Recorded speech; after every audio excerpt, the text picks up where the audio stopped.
Hello and welcome back to The Rising Dawn, The Raven's Favour. I'm R, your Dungeon Master for this evening. Are we ready to go? Yes, please. Yes, please. Let the adventure begin.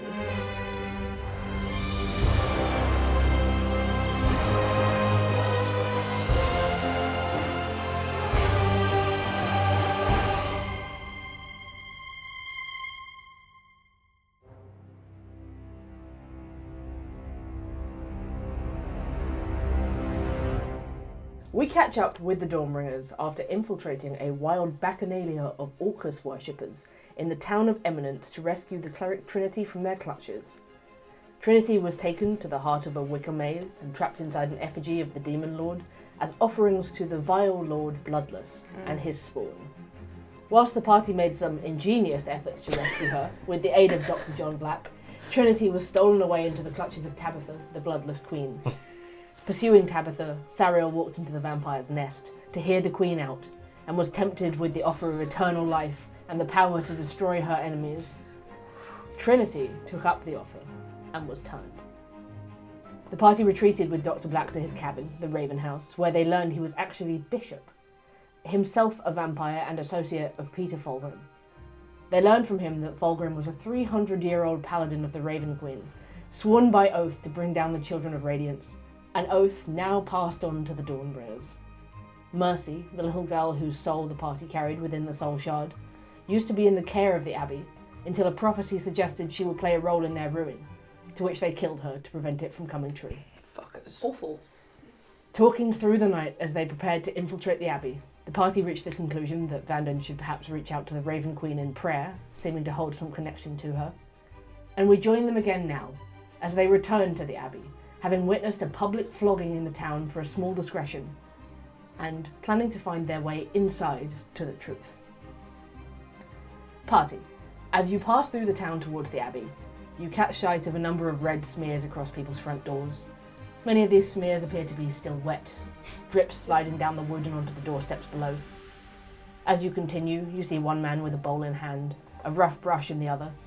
He dips the brush into the bowl and paints a stripe of blood across his front door, before catching sight of you watching him. Hurriedly, he gathered up his supplies and goes back indoors. As you continue, you notice other precautions. The townsfolk have hung several bunches of garlic around their windows, lines of salt poured over their doorways. Through one window, you see a woman hurriedly covering a mirror over her fireplace with a blanket. You carry onwards, past the cemetery, and make your way once again over the long wooden bridge towards the Abbey, through the towering gate, into the nave, into the long, echoing worship hall. And you see there Father Howe speaking quietly with a local, who he leads into the confessional. What are you doing? Right, so we're splitting up from here, yes? Or... I suppose we probably should. Be strange for two of us to step up and say, we'd like to welcome ourselves inside and not you two. Well, he's just got into that box, so we could probably go and chat with him in there or wait for him to come out. Probably wait for him to come out. Right. That's a confessional. Okay. A space where people go to unload the things that are weighing on their minds to Oh, okay. a preacher who was sworn in oath to not share that information. That's quite nice, actually. I used to think it was. Okay, Well, I figured the best course for us is if we run into anyone, we start heading towards the guest rooms. Say that maybe one of us lost something and we just need to retrieve it, and from there we can plan and snoop. I suppose. Well, try and keep in touch if you can. we will do. Before the group of you can split up, a young acolyte of the church approaches you. She comes through the side doors, which you know must lead into the private part of the Abbey. And you see a dark-skinned woman in her late 20s, her curly hair tamed into a bun below her veil, with deep eyes and a little extra weight on her. She has the sun and moon scar. As she comes up to you, she smiles and bows her head.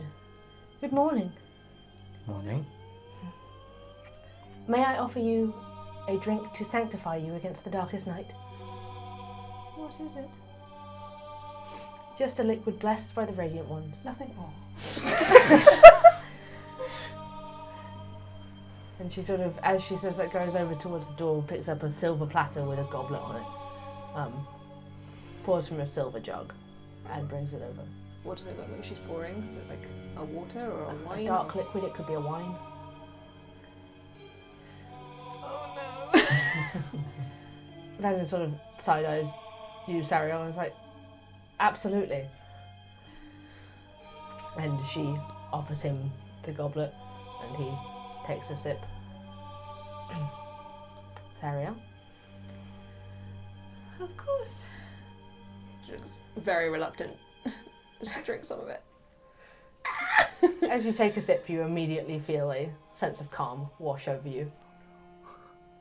Nothing else happens. I will take a sippy. You feel the same. Just a wash of calm, as if struck with calm emotions. I've actually doused myself in holy water today, so I think I'm all right. I see. But thank you. And a common practice for you? Well, I thought it would help with the oncoming night. Right. An interesting theory. Scream!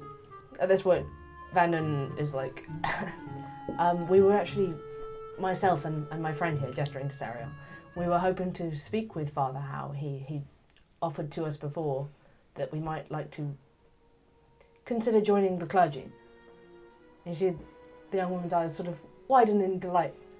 Oh, of course. I'm sure he won't be much longer in the confessional. He glances over.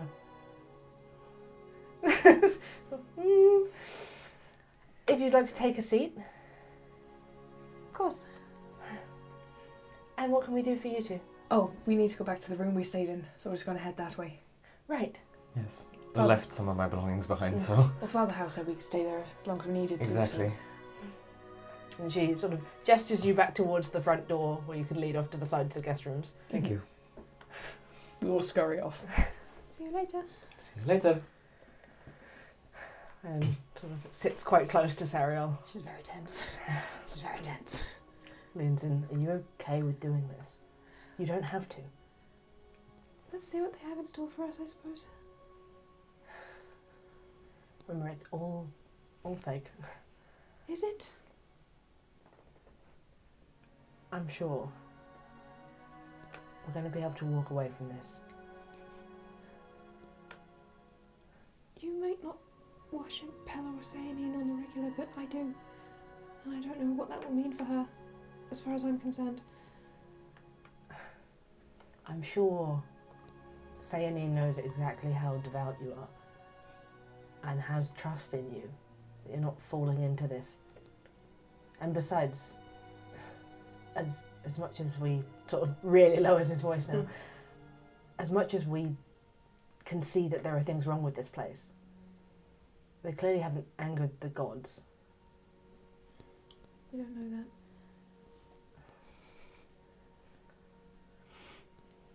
As you're sat there, sort of on a bench in front of the confessional, roll a perception check.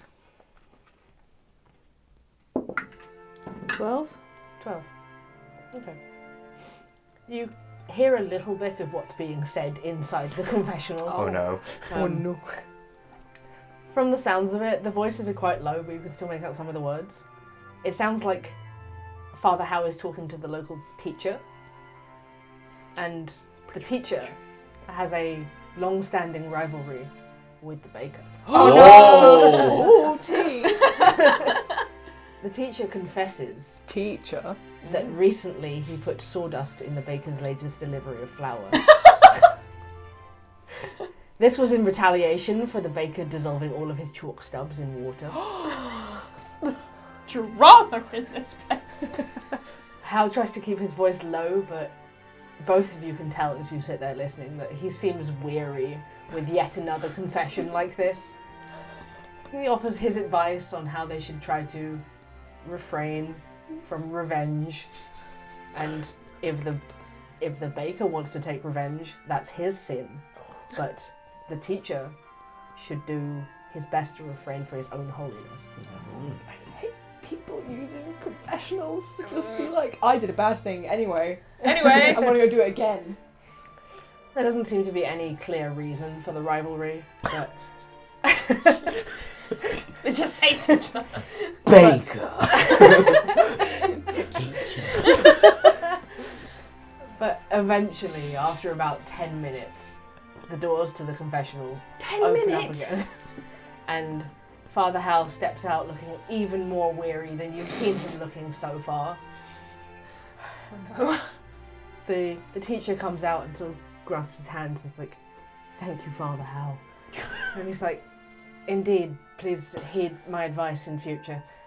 Today I am Father Y.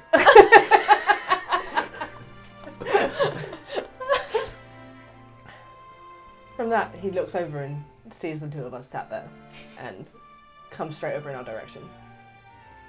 "It's good to see you both again." Good morning. "Good morning. What can I do for you?" We were interested in hearing a little more as to how to go about becoming one of your clergy. "Oh, I'm absolutely delighted to hear that. Well, of course. I mean, it's probably Mother Dywell that you want to speak to." Mother Dywell, is that the abbess? No, the abbess is the Mother Superior. Right, Mother Dywell is in direct charge of the daughters. right, I see. If you would like to speak to her, I can lead you through to the vestry and I can fetch her. Of course. Vander's like, "That would be very nice, thank you." And Hal sort of gestures you towards the double doors into the more private area. You step through these double doors and you find yourself in a small stone space about 15 foot by 10 foot. To your immediate right is a nook with a tight spiralling set of stairs tucked into the corner. Next to that is a single panel wooden door, a matching door on the other side, and directly ahead of you a large set of double doors again in a Gothic arch shape with a large keyhole and iron door pulls. You are led to the left into the vestry. This space is a long and slender room of stone with a few compartments in the walls for the robes of the clergy to be stored. A simple wooden desk lies at one end and a handful of benches span the width of the room. Behind the desk sits a filing cabinet and a few shelves of books. Father Howe is like, "This is where we typically hold meetings with the young clergy members, but if you wouldn't mind waiting here, I can fetch the mother." Of course. I just have to stress again how wonderful it is to hear that you're interested. You'll find a good home here at the Abbey. Well, your sermon was very compelling. He looks so pleased with that. Thank you. Sariel is withering on the inside. With that, he turns and leaves you in this room. Astra and Cassian. Hi. Get some good info, babies, please. Quickly. You exit out of the nave and down the guest corridor for a moment just to look like you are going where you said you were going. Mm-hmm. Mm-hmm. What are you doing? So, So, I know we said maybe one invisible, one disguised, but what if we were both invisible? You said you could do that, right? yes, but only for an hour. Do we need more than that? And maybe we can just, if it runs out, we can just both disguise on the way out. Well, if we get stuck downstairs, I do have a get out of dodge. Oh? Yes. Okay, I trust you on that then. But yes, if both of us are invisible, we could just wander freely. I suppose make sure that no one's coming down a corridor before we try and open a door, so it doesn't seem like there's a ghost in the Abbey. But That might be fun. also, I've realised that there is an interesting conjunction that we could use. You can detect thoughts, yes? Yes. And I can think into people's heads. Okay. So could essentially try and shape the path of someone's thoughts without talking to them. And you could listen. Oh yes, we could definitely do that. We could try something like it. I can only do it for a minute at a time, but I can do it a few times, so... Okay, good to know. But otherwise, potentially it might be good for if someone's coming away that we don't want them to come. Mm-hmm. Try and think into their head that they should go somewhere else and Mhm. see if it works. You never know. Like changing a command on a sim. Yeah. Zuzu. You're hungry. Oh, I'm hungry. Okay. We should duck into the guest room, cast the spell, and head out. Yes. Okay. We'll do that. Okay, you duck back into the guest room. You note that sheets have been changed, beds have been made, the place has been cleaned again since you were last sleeping in here. Mm-hmm. You are casting Invisibility. Invisibility. What school of magic is that? Illusion. I don't know. The spell casts and the two of you become invisible. You can feel Cassian's hand on your shoulder, but you can't see each other.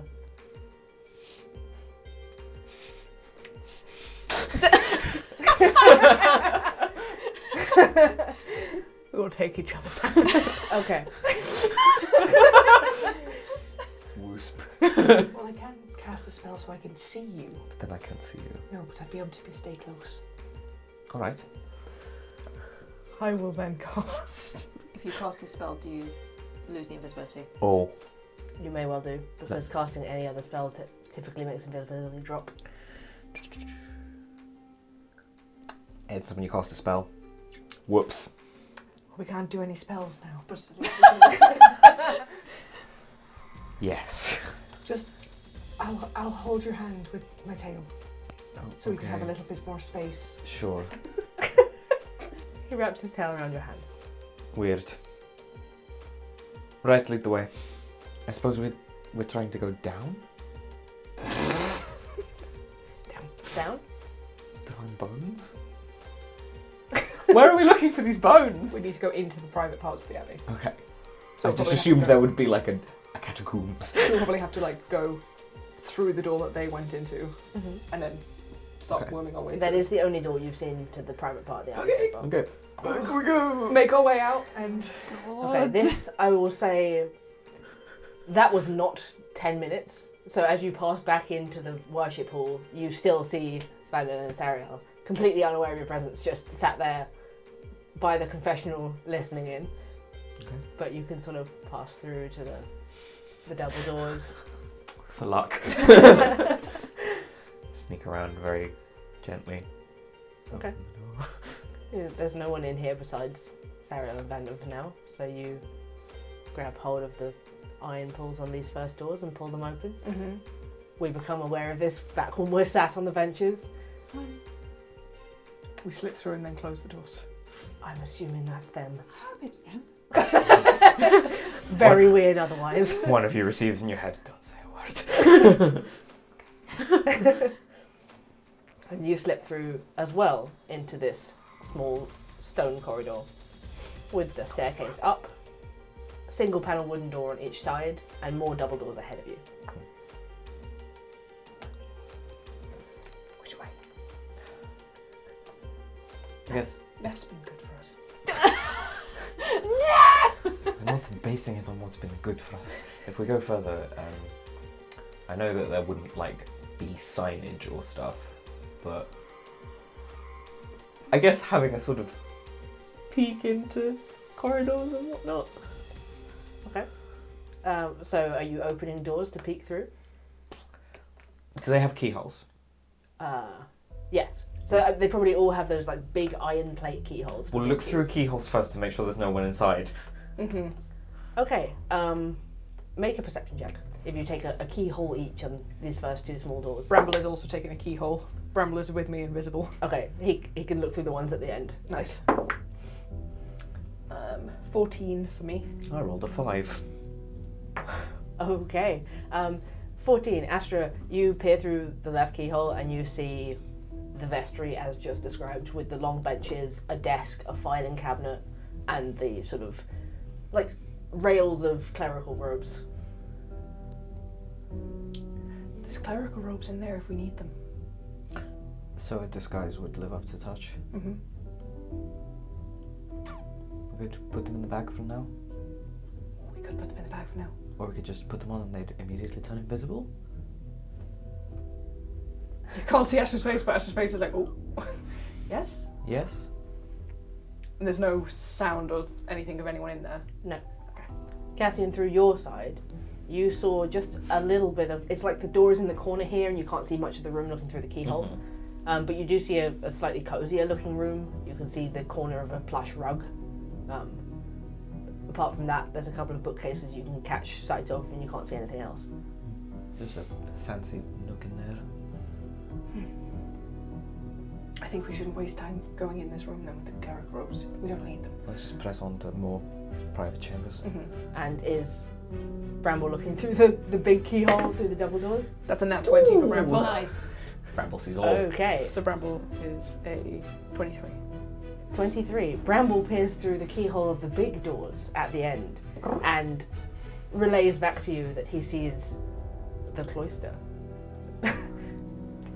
Bramble somehow knows to call it the cloister. It's like an outdoor area with covered walkways, beautiful Gothic archways adorning a series of passages overlooking a small square garden. There's a well-kept old maple tree in the centre with brilliant red leaves. The architecture of the arches and passages themselves are equally as impressive, ornately designed stone columns that have stood the test of time. This open area is square with a handful of doors coming off each side. Okay. At the end it seems like there's a big garden area.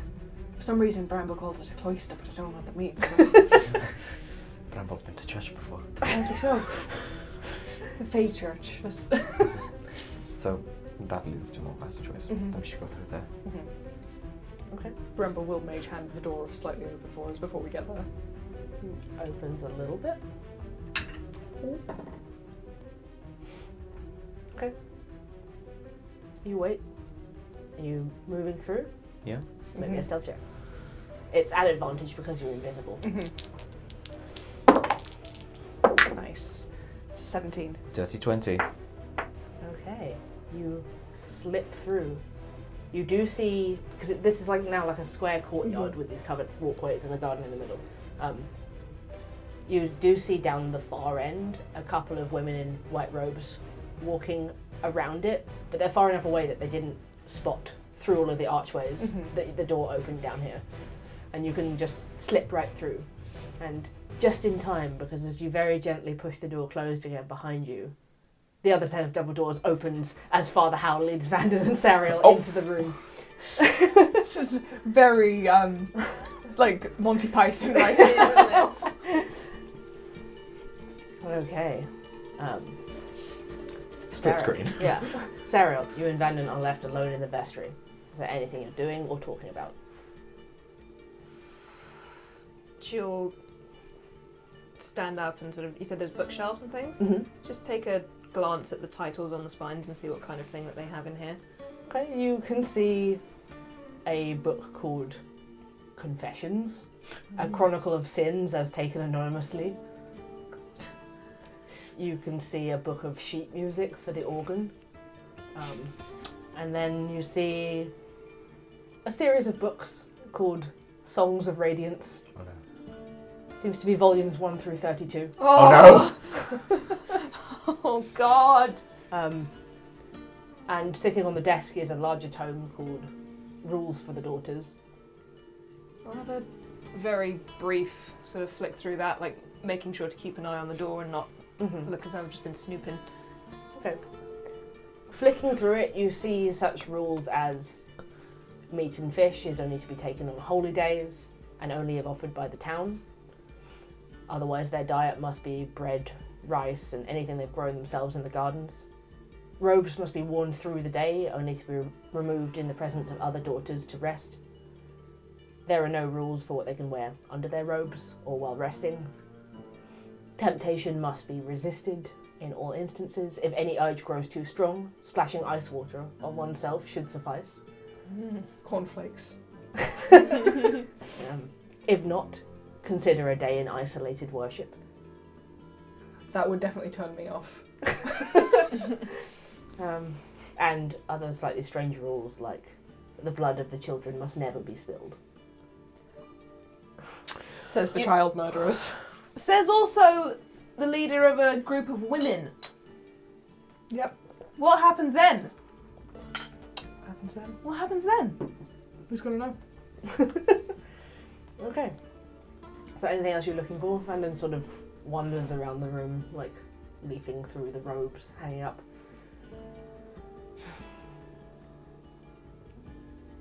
Find anything useful? Their customs are very strange to me. There's a set of keys hanging up back here, but I don't really think we should take them. What's that? How many? Oh, I'll come and join him and have a look at the keys. There's 6 keys hanging on an iron ring. Do they all look? They're all completely unidentifiable. It's just a ring of iron keys. Looking at the heads of them, they're all slightly different. It's not like 6 of the same key. I don't know, they might be useful. Yeah, but what if someone walks in here and they need them? And they go to get them immediately while we're here? We want to know that they were there. Are they like really obvious where they are? Or are they like hidden behind? They're something? hanging up on a hook next to one of the racks of robes. You could say that someone else came in and took them. True. Up to you, your choice. She just takes them, like hides them away. Maybe we can hide them somewhere for the others. Is there anything I can do to disguise that? Just put it in your bra. No, as in like to hide the fact that they are no longer there. I can make some flowers. Yeah, like it's not. I haven't got like a minor illusion or anything like that. Put some flowers there instead. You're only left waiting in there for like another minute or so before the door opens again. Howe hasn't returned this time. You see a daughter in a white robe with long mousy hair worn in a low ribbon hanging down to her waist. She has piercing blue eyes that are wide and wary and patchy dry skin. She looks to be in her mid-30s, which by your estimate of what you understand so far, she's maybe in her 40s. She looks quite shrewd as she comes in and stands behind the desk. I hear that you're interested. Are you Mother Daiwa? I am. Pleasure to meet you. I'm Sariel and this is Vanden. A pleasure to meet you both. What interested you in joining our clergy? Well, Where to start? where to start? Where I come from, I have quite a link with Sayanin myself. So, to listen to the father's sermon the other day was really quite enlightening, and I'd love to further my knowledge and further my connection with her. Very interesting. Very interesting. She sort of eyes Vanden. I also come from quite a religious background, and I've found my faith wavering recently, and I feel like a commitment like this is definitely the right thing to do, to stay on the right path. She nods her head thoughtfully. Interesting. Well, this feeling that the Radiant Ones are calling you is not some fluke or self-conjured idea. It is a gift from them. An invitation into a deeper relationship with divinity. Wonderful. We must always stay open to the signs of the Radiant Ones, no matter how bizarre or confusing they may feel to us. Embrace the possibility of whatever they have in mind for you. It may be a radical shift to a different way of life, or it might be something you've known deep inside all along. If you are ready to make this commitment, we can begin immediately. Can we know a little more about the process? Like, how long does it take?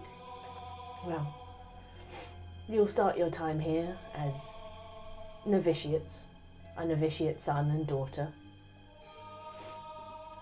From there, it's a few years of training before you receive our sigil and make your vows for 30 years or a lifetime. There's no restriction on how long you stay with us. I see. At the top of our rankings is our Mother Superior, the Abbess. She's our supreme leader. She leads our worship, disciplines and trains the daughters, oversees the Abbey's activities and so on. She usually selects the suitable candidates for the daughters, but in the case of outsiders wanting to join, we open our arms and welcome you. Did she start as a daughter as well? A long time ago. Then there's myself. I'm like a mother figure to the rest of the daughters. My word is law to them, unless counteracted by the abbess herself, and so it will be to you. Below this we have our higher daughters, those who have aspired and reached higher towards divinity. A very small number of girls enter the inner circle at the convent. They take a vow of silence, and these girls stay mostly within the inner sanctum.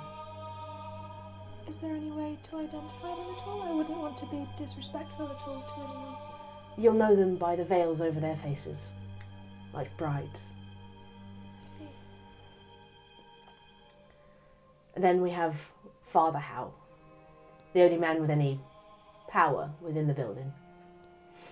He's the worship leader for sermons to the public, as you saw, and interacts more often with the regular citizens of Sable, as I'm sure you will come to learn, but I'm sure you know in your chests that women are considered more divine.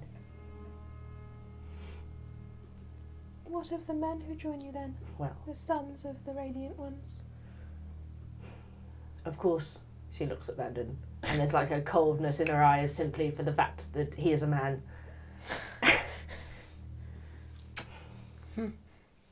Our sons, our acolytes, of course are not granted the same status as the daughters. Due to Enoch's sin, His sin? you will learn in time. Men enter the Abbey to swear themselves to a lifetime of repentance simply for being born as evildoers. Jesus! They are subservient to the Abbey itself. What kind of tasks do they perform then? They are responsible, like the daughters, for cooking and cleaning. They also tend the perpetual fire under the Abbey. They fetch water from the sacred spling. Sling! Thanks for the chorus. Thanks for the choir. They fetch water from the sacred spring to bless into holy water, as river water is not pure. Prepare ritual food and components. Care for objects within the Abbey. That they keep to themselves behind closed doors. I don't think I've seen any of them. They stay away from the public eye, but they do interact with the daughters, as tasks do cross from time to time.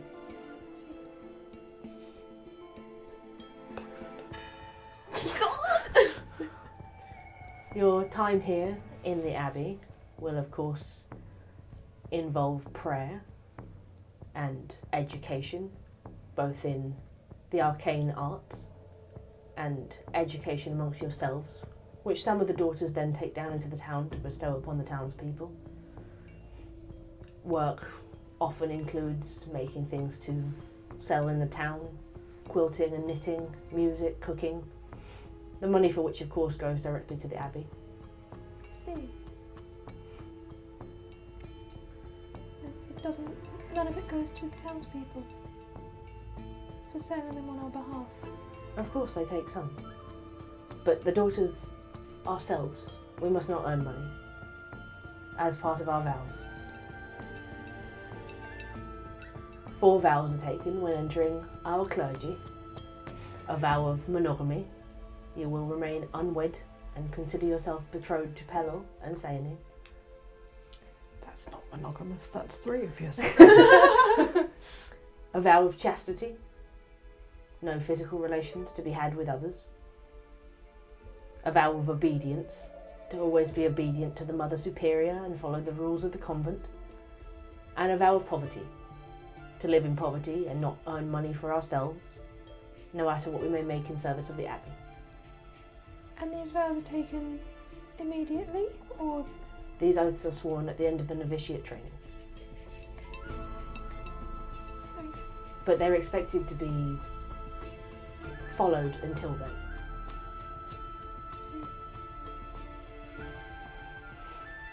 She continues on to just explain some of the rules, much of which you flick through in the book on the desk before that.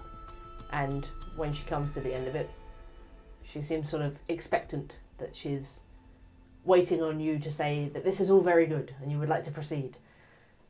I'll shoot Vanden a look. We understand. We may not have known all the details of what we were looking to sign up for, but that's what we're here to do. Nudges Sariel with his knee. Yes, of course. She looks delighted. In which case, please let me lead you through to the Purification Rooms. Okay, lads. Goodbye, my friends. Please find some stuff, please! It was nice knowing you both. We've decided to leave. You know none of that. The two of you just leave Sable, not knowing why. I need to leave immediately. Leave. I just feel a bit uncomfortable. Okay. You feel a bit uncomfortable. Enjoy your wedding. God. The two of you step out into the cloister, invisible, unseen. You see two clerics walking around the outside, probably just having a stroll here in the cloister. What are you doing? Look for one of the doors that hasn't been, just that seems to lead, from what we know from the outside shape of the building, that seems to lead, deeper into the building, so not, out. Basically, this is a square courtyard and all the doors come off it. Okay. Okay.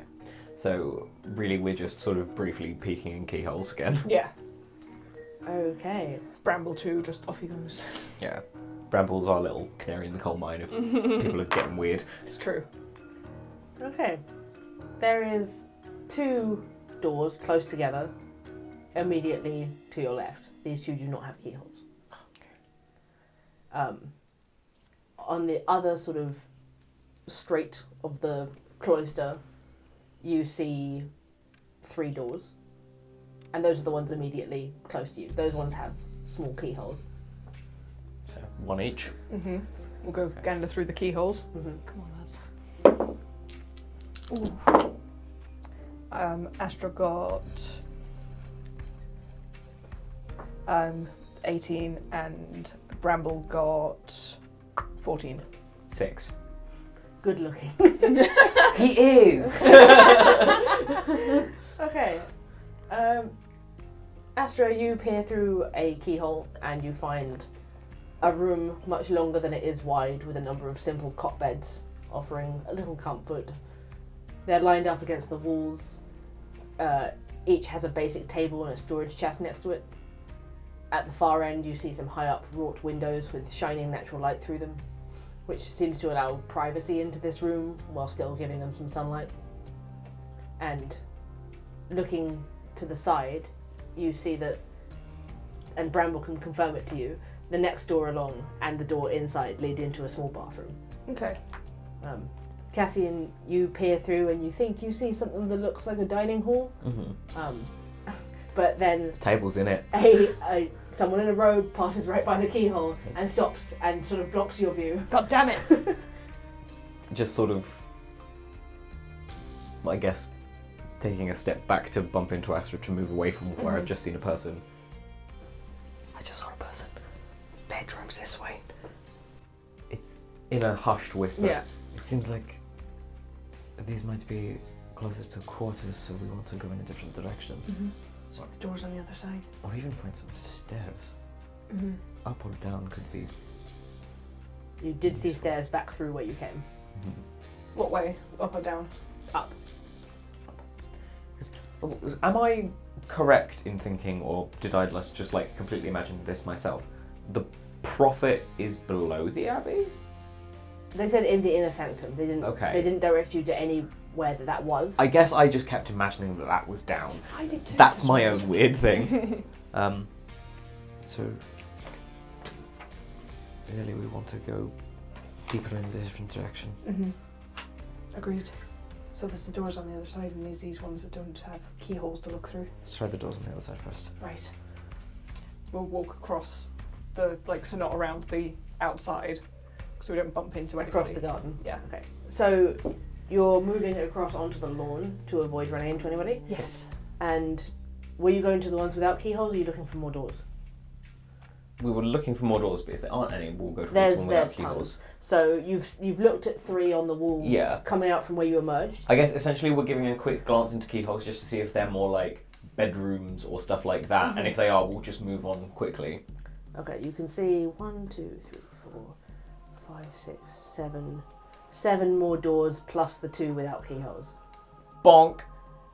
Oh my god. Listen, it only takes like 2 seconds to look through a keyhole. Yeah, we'll just do a sweep. Okay, so I'll say moving around the corner from where you just looked, there's 2 doors that are quite separate, like they must lead to bigger rooms. Okay. Take 1 each. Shall. Please be better. Nice. 13. 22. Okay. Astra, you glance through the door, through the keyhole of the first door, and in this space you can see a kitchen. Looks like it's large enough to cook food for a small army. There are 2 young women in robes in there preparing food. They're talking about something, but you can't hear what they're saying through the door. Cassian, you glance through into what looks like a parlour.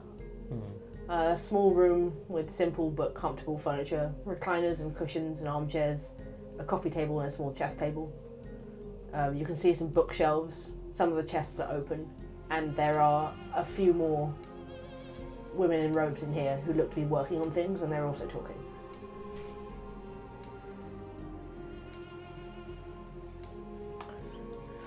The problem is if the door's just open with no one there. This is a spooky building.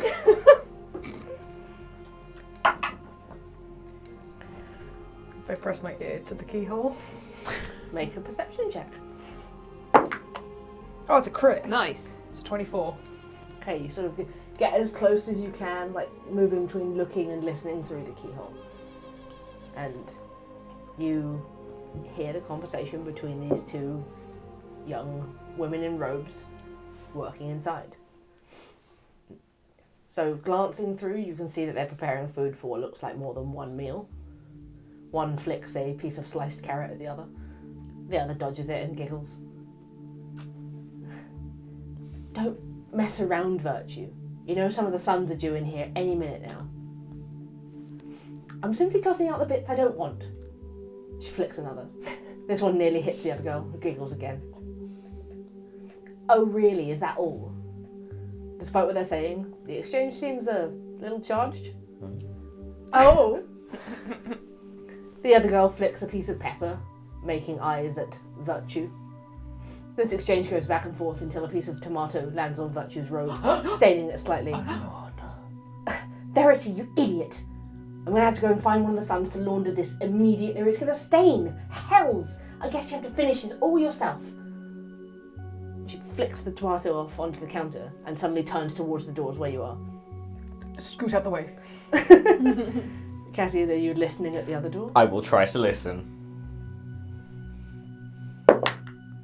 9.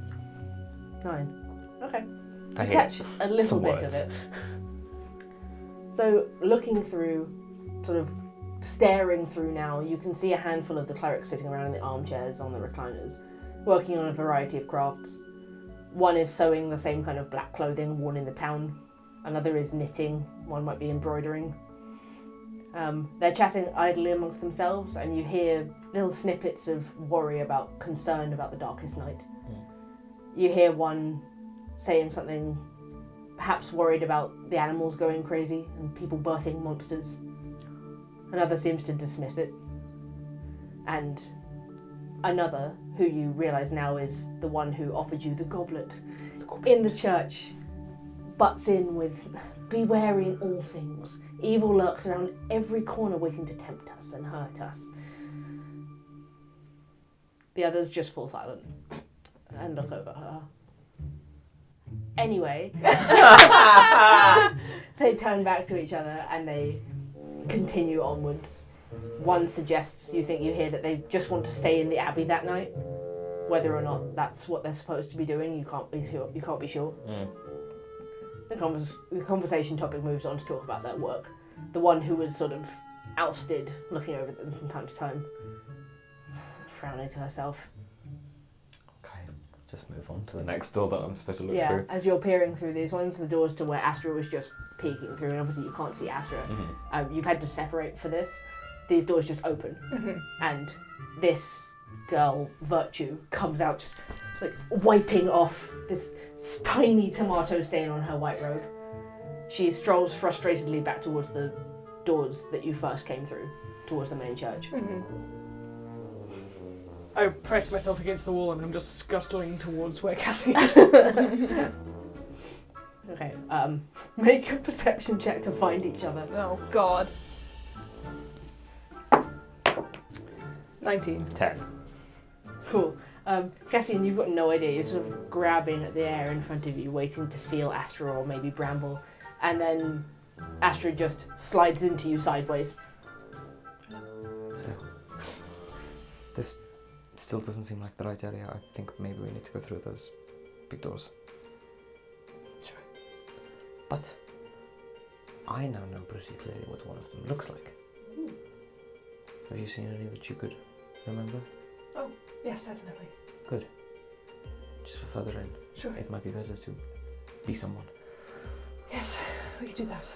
At this point, Virtue goes through the double doors that you emerged into this area from.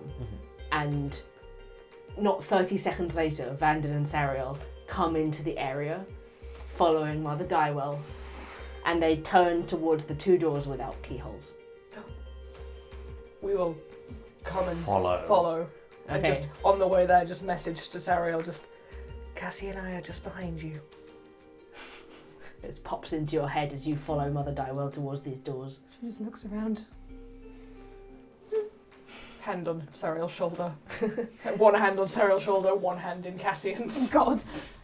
Dywell reaches these two doors, and in lieu of a keyhole, she just puts her palms on both doors, and you hear them unlocking. Excellent. Boy. Excellent.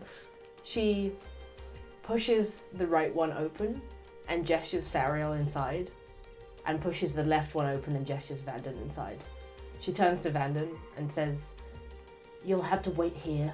One of the sons will come and tend to you." Think into Astra's head. Squeeze my hand if we should split. Doesn't squeeze hand. Very risky. Sarah will say aloud, "So, what does this purification process involve?" It's simply a cleansing so that you are pure to walk around the Abbey. I see. You will be asked some questions and make some promises before you enter into our service. What kind of promises? Simply to reject rebellion and the Hells, to confirm your servitude to the Radiant Ones. I see. It's understandable to be nervous, but please take it from me, there is nothing to be afraid of. Remain faithful to those feelings that this is where you should be, even when it's difficult, or it feels like it's going nowhere. I see. I just didn't expect this all to happen so quickly, is all. You're not making any commitments straight away, but of course, the purification needs to be done if you were to walk around inside the Abbey. Of course. That she sort of pushes you into the room. Vanden's walked into the other one just like on his own. Astra sort of tugs your hand like that way or that way. Okay, can we see any... What's passage? inside? Yeah. Inside, you see two square marble rooms. They're largely taken up by a circular dip in the floor, about 15 foot in diameter. It slopes gently downwards towards a drain. They're embellished in places with silver and white, but the rooms are mostly plain. You can see built-in basins and benches on one wall, another holding shelves with jars on it, and a round bath at one end. That seems to be all there is to it. So no doors through. No. Not further in. Just Oh, then tugs your hand back, like, yeah, away. and then thinks into your head, this is just a dead end. There's no point. We'll just kind of scootle around, give Sariel a little kiss on the cheek, and then squeeze on the shoulder. Make a stealth check. God. 19. Okay. It does look like Mother Dywell is distracted with walking into the room, and she starts going over to one of the basins and doing something, so you can move in and do that. We scoot back out of the room. Okay. Sariel. You are inside the Purification Room. You wait there for a few moments, and then the door opens again, and a few more people enter. You see the two girls who had pledged themselves to the Abbey yesterday in Father Howe's, like at the end of Father Howe's sermon, purity and obedience. And you see another young cleric, looks about 25, so maybe in her 30s, gingery brown hair and glasses, and a face like a shrew. She's thin and very tall. They enter, and Mother Dywell bows her head, and the other cleric bows her head, and the other two girls are sort of looking just as confused as you, although Purity sort of raises her hand, it's like, hi! I didn't expect to see you here. I didn't expect to be here. This is all quite exciting, isn't it? Thrilling. You sound nervous. I am. She offers her hand out to you. Inwardly, reluctantly, will hold her hand. She just squeezes your hand and sort of like, in camaraderie, just holds it for comfort. Sweats. Yay. I love when strangers just touch me. You're gonna love this. I know. Miss Scars. The cleric who you learn is called Temperance. She comes up to each of you in turn and asks if she can strip you. The two other girls with you simply permit this, and Temperance slowly strips off their clothing carefully and respectfully, folding it up and placing it with any other belongings they have on their person inside a small chest. And then it's your turn. Do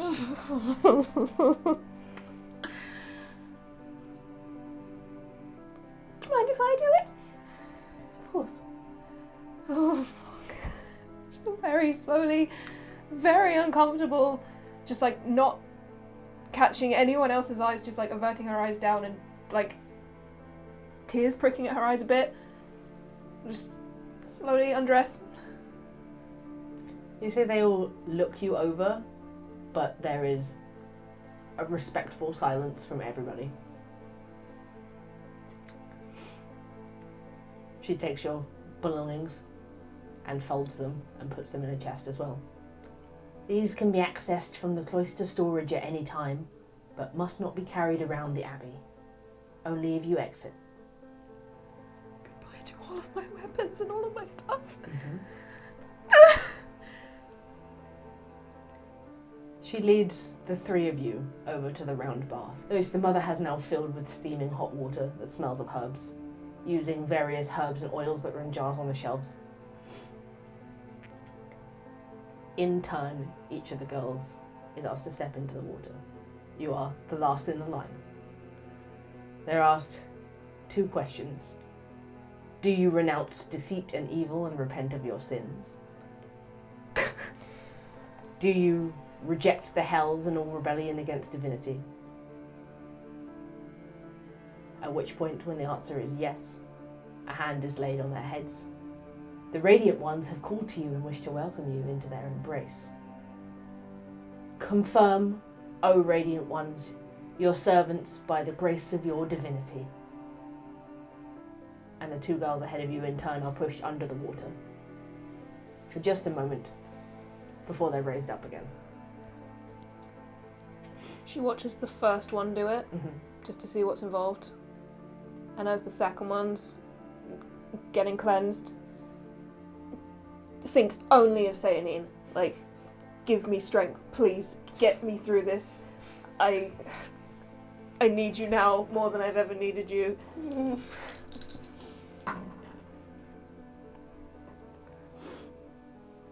The second girl goes through the same. And then finally, you are asked to step into the water. The same questions are asked. Do you renounce deceit and evil and repent of your sins? Sayanine. Yes.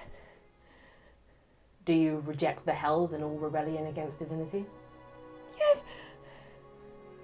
The Radiant Ones have called to you and wish to welcome you into their embrace. She places a hand on your forehead. She's crying. Confirm, O Radiant Ones, your servants by the grace of your divinity. And you're pushed down under the water. And brought up again a few moments later. Temperance looks you in the eyes and says, I know it can be quite overwhelming. You're doing well. And you step out of the water. May the purification of your souls begin. While we cleanse your bodies now, remember that true purity of body and thoughts can be attained only via constant prayer and conscious aspiration for divinity. Preservation of body purity must be accompanied with preservation of the purity of thoughts. To achieve perfect purity, don't have any attachment, even a spiritual one, neither to a person nor a thing.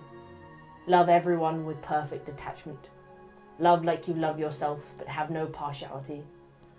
Don't seek to have a beloved person near you. Don't take delight in thinking of anything. Every blessed soul is simple, fair, courteous, modest, gentle, free from vanity or arrogance or desire, temperate, and most of all, worshipping of the Radiant Ones. After this, they wash you properly.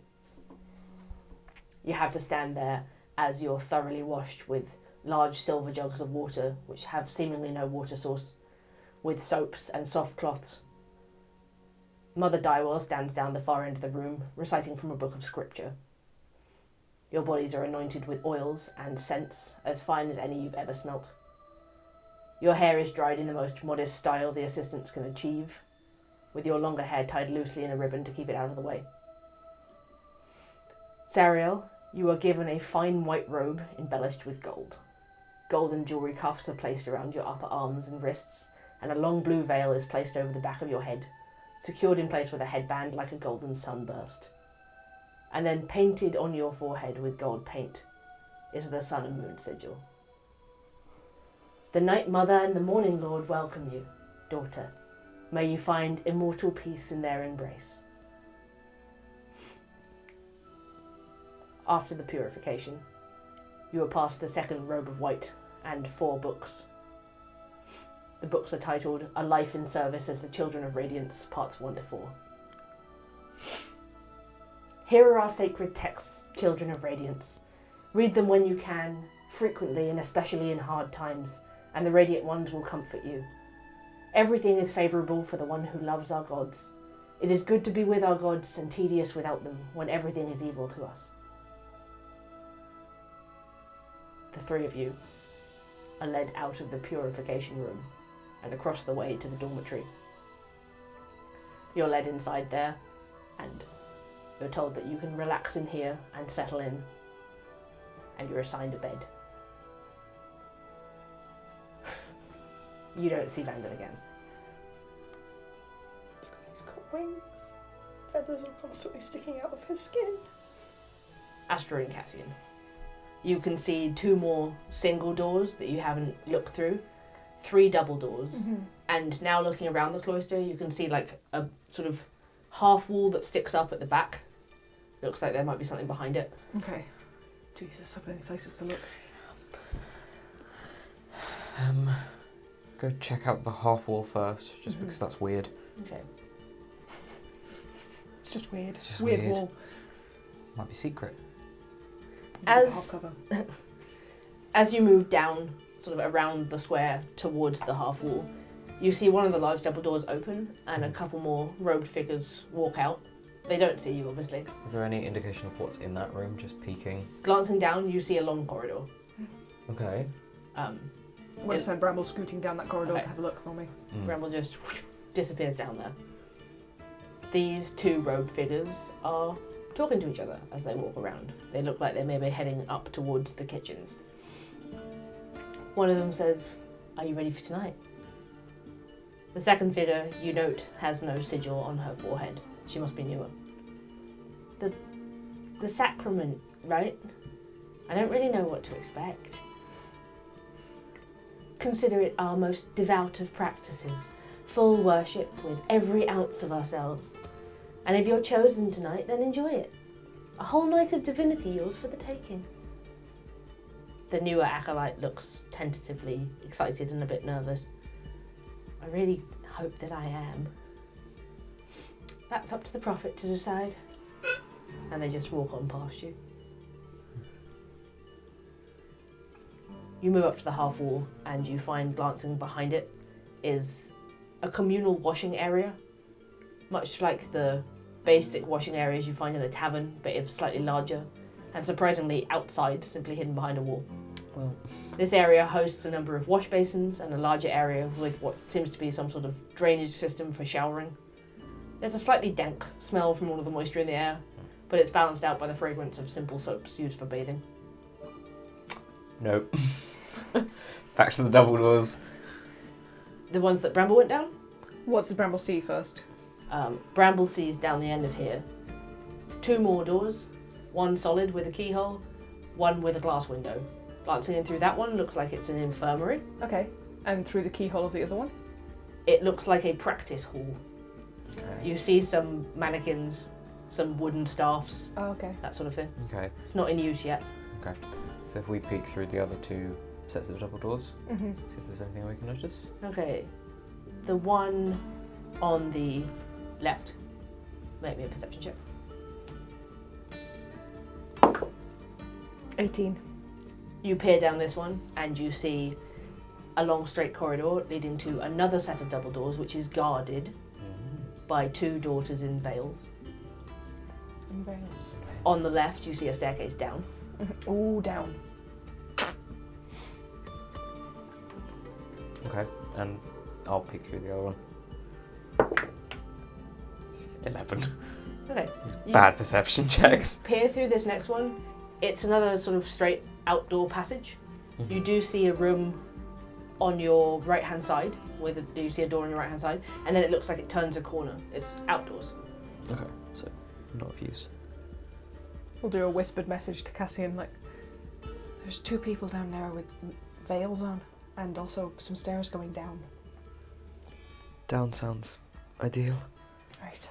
Do we want to swap to disguise now? I don't think so, not yet. Okay. How are we going to make these doors open without alerting them? Do we just open and sneak past them? Yes. Alright. Okay. Okay. Open, Yeah. and then Bramble. Bramble. Bramble comes flying back to you as you wait with your hand on the door handle. Mm-hmm.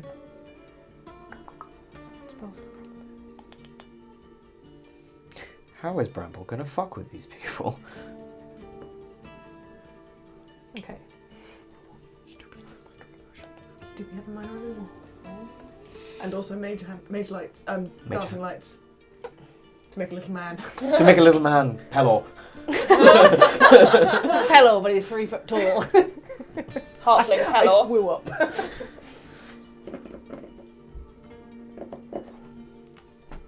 Oh my god. Go Okay. on. Go on. Come on, boat conjurer. What nonsense are you gonna do now? Okay.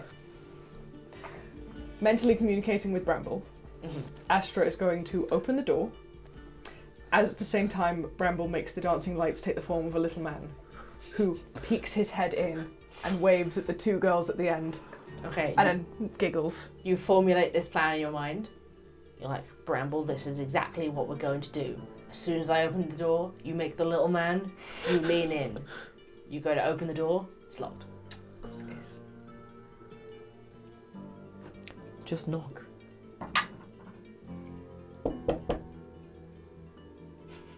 You knock on the door. Yeah. And sure enough, after a few moments, you hear footsteps coming down the corridor.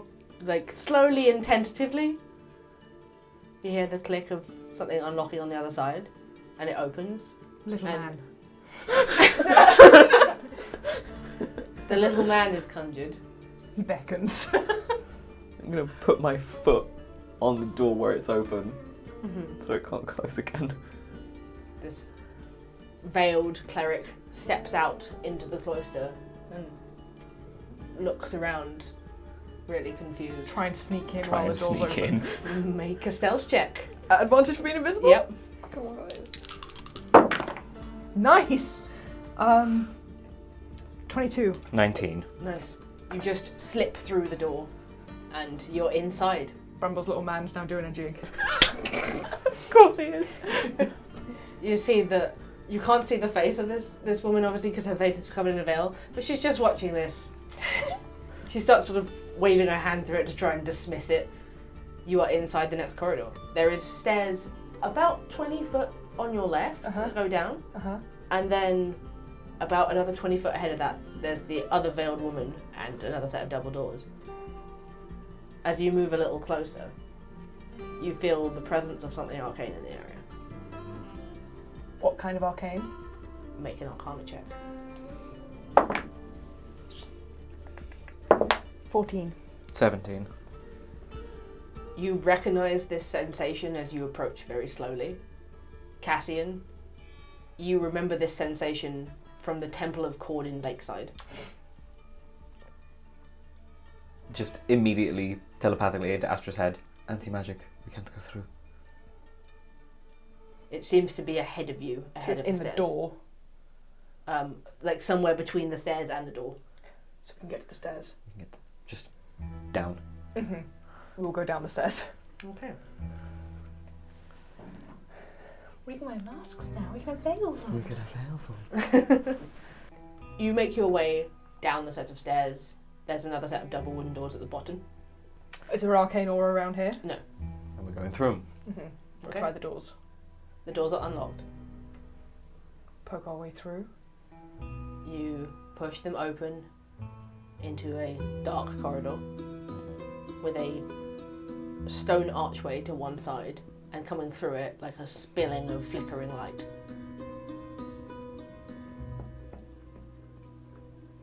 Just tug on your hand to keep moving towards it. You move up to it and sort of peer around the archway, and you see a large stone chamber with a huge metal fire pit in the centre, raised up on stones. There is a massive burning fire in it. There's a couple of male acolytes in here who are sort of checking the fire over, adding more fuel to it, stoking it. Yeah, we've been told about this fire, haven't we? This is like the eternal fire or whatever it's called. You haven't been told. Oh, Vanden and Sariel heard about it when they were being right. addressed as to what all this is.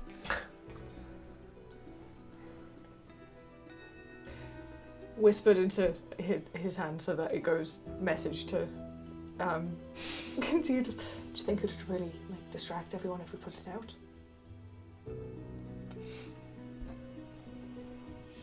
And how are we going to do that, Astra? Well, I mean, you can, open the sea. And then I can't get us out of here. Oh. 2 spell slots, Astra. 2 of them!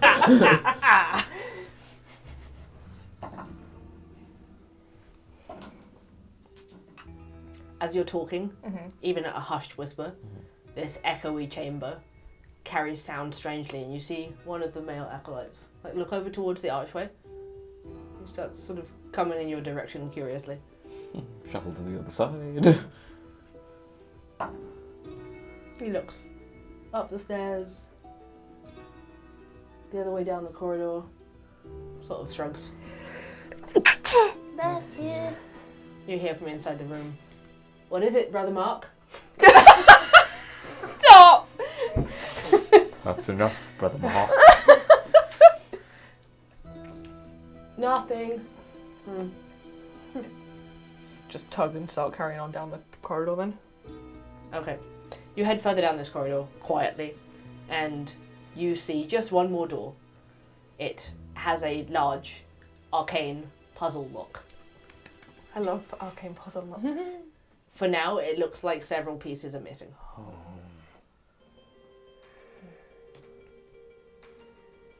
Tug to go back to the corridor that we were just in, and like back towards the stairs. And when we're there, think into Astra's head like, well, we can't go any further like this. I want to go through the door above, but obviously we can't go past invisible or in disguise. No. However, we could go up in disguise and have the guards come to us if we're convincing enough, and then maybe knock them out. Okay. Okay, I guess we do want to find out, don't we? So do we want to be in disguise for now? Oh, I guess so. I'm scared. I'm so scared. I don't know what to do. Me neither. Okay. As you two deliberate, Sariel. You two are coming up to probably towards the end of your hour of invisibility anyway, Christ. for how you've been creeping around. Sariel, you were left in the dorms. The other girls sit down. Purity starts reading through the textbook. The other one starts looking around the room. What are you doing? Not engaging with either of them. She's just sat on a bed, feeling entirely numb, just like she's burning on the inside from having been touched so much and having this symbol covering her tattoo. And just after a few minutes of silence, he says to them, "Do you know if there's somewhere quiet we're allowed to go to pray?" Obedience turns around. Back at the far end of the church itself, there are chapel rooms. I might go and pray. I hope it does well for your nerves. Thank you. She'll get up and leave and make her way back to the main chapel. Okay. You pass around the cloister, back to the double doors, towards the vestry, the staircase, the other door, and the main doors into the church. Through the main doors into the church, there's the chapel rooms off that. Yes, so you have to go, past the vestry back into the main church. Okay, so she'll go past the vestry back into the main church. Okay. Are you actually going to the chapels? Okay. Sariel, you can find one of the private chapel rooms. It's just a... where is it? It's just a small room with 2 rows of seating, completely unoccupied. An intimate space with a candlelit altar. Familiar iconography of Sayanine Pelor inside. Sitting on top of a cloth and a stone with a few flowers decorating the space. It's peaceful. Is there anyone else in here, first of all? No. Okay. She will go and take some of the flowers from the altar and go and sit on one of the pews. Seeing as she has nothing with her, none of her cards, none of her, scrying eyes, any of that stuff. She's just looking for anything to try and help her with this. She'll go and sit on one of the pews with the flowers in front of her. Extend one of her claws. Yeah. And cut her finger. Okay. To try and drip blood into her hand. It works. And again, not knowing that she's doing it, she will just try and beseech Sayanine to see if she's made a terrible mistake with what she's done, and whether she's offended Sayanine by doing this. She's gonna use the Augury Ritual. This is a School of Divination spell. You feel an instant block to any attempt at magic.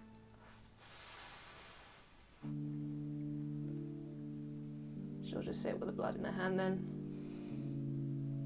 Just cry.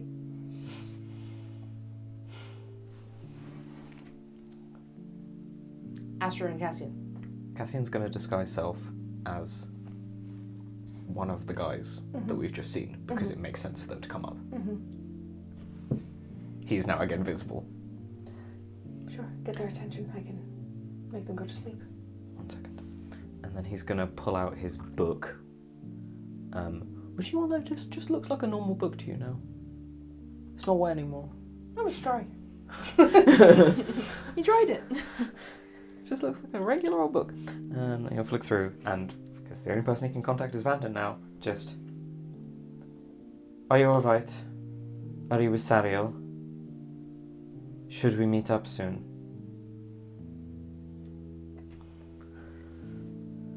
Separated from Sariel. They have some questions for me. Don't know where she is. Try and find her. Okay. Do we need to find you? I think I'm okay for now. Can't talk much. Show this to Astra in the book. What kind of questions? What kind of questions? Says Astra. You get a response for a long moment. You guess, based on the fact he said he can't talk much, and then I guess in very small font, As he whispers under his whisper breath. font, just said wing questions. Oh. Is that a good thing or a bad thing, do you think? I don't know, I'm scared. Yes. Yes. You get their attention, I'll make them go to sleep, okay? Okay, but then we need to locate Sariel. I can't contact her. Do I have something right now? Me neither. Oh. I can keep doing message. Until we're in range? Okay. That will make your invisibility drop. Yeah, and we're planning on trying to make two people fall asleep first anyway. Yeah, I know. I just want you to know that, like, if you did try and do that first. Oh yeah, no, it's fine. Okay. So Cassian will start going upstairs as Brother Mark. Astra's creeping along next to you like hee hee hee. You reach the top of the stairs, and you see that the two veiled women are now standing sentinel at this door again. They glance over, nod their heads, and one just comes straight towards you. She just walks up to the door and unlocks it and opens it for you. The door out? Out, like, as in back into the cloister. Okay. I'm gonna make them both go to sleep. They're both going nappy times now. Okay, roll to see whether you have enough hit points to do that. 5d8.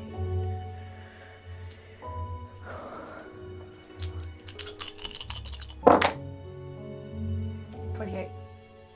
28. The one with Cassian drops to the floor. The other one looks up the hallway. Oh gods! What's happening? And just runs forward away from her post. We have to get her to the infirmary. Yes, absolutely. Shit. She picks up her shoulders and is like, it's okay, Grace. Oh no. Me now visible on the stairs, just hiding.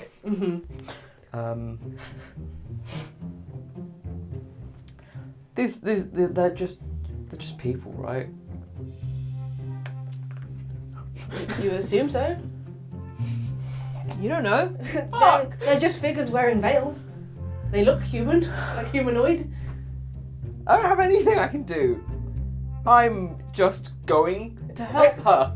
God, you can pick up this other woman's legs, and she, like, pushes this door all the way open, takes the key from where it's fallen to the floor, and like slides it into a pocket on her robe, and just with your assistance carries her out and towards the set of double doors that led where Bramble saw the infirmary was.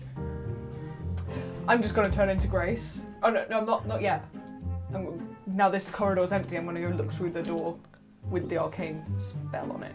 Okay, so you two head out and into this other side double door. Astra, you move through this ward and you feel it come over you like a splash of water. You haven't got a spell up right now, so nothing is dispelled. This set of double doors down the far end have an indent in them. 2 half circles. There's no keyhole.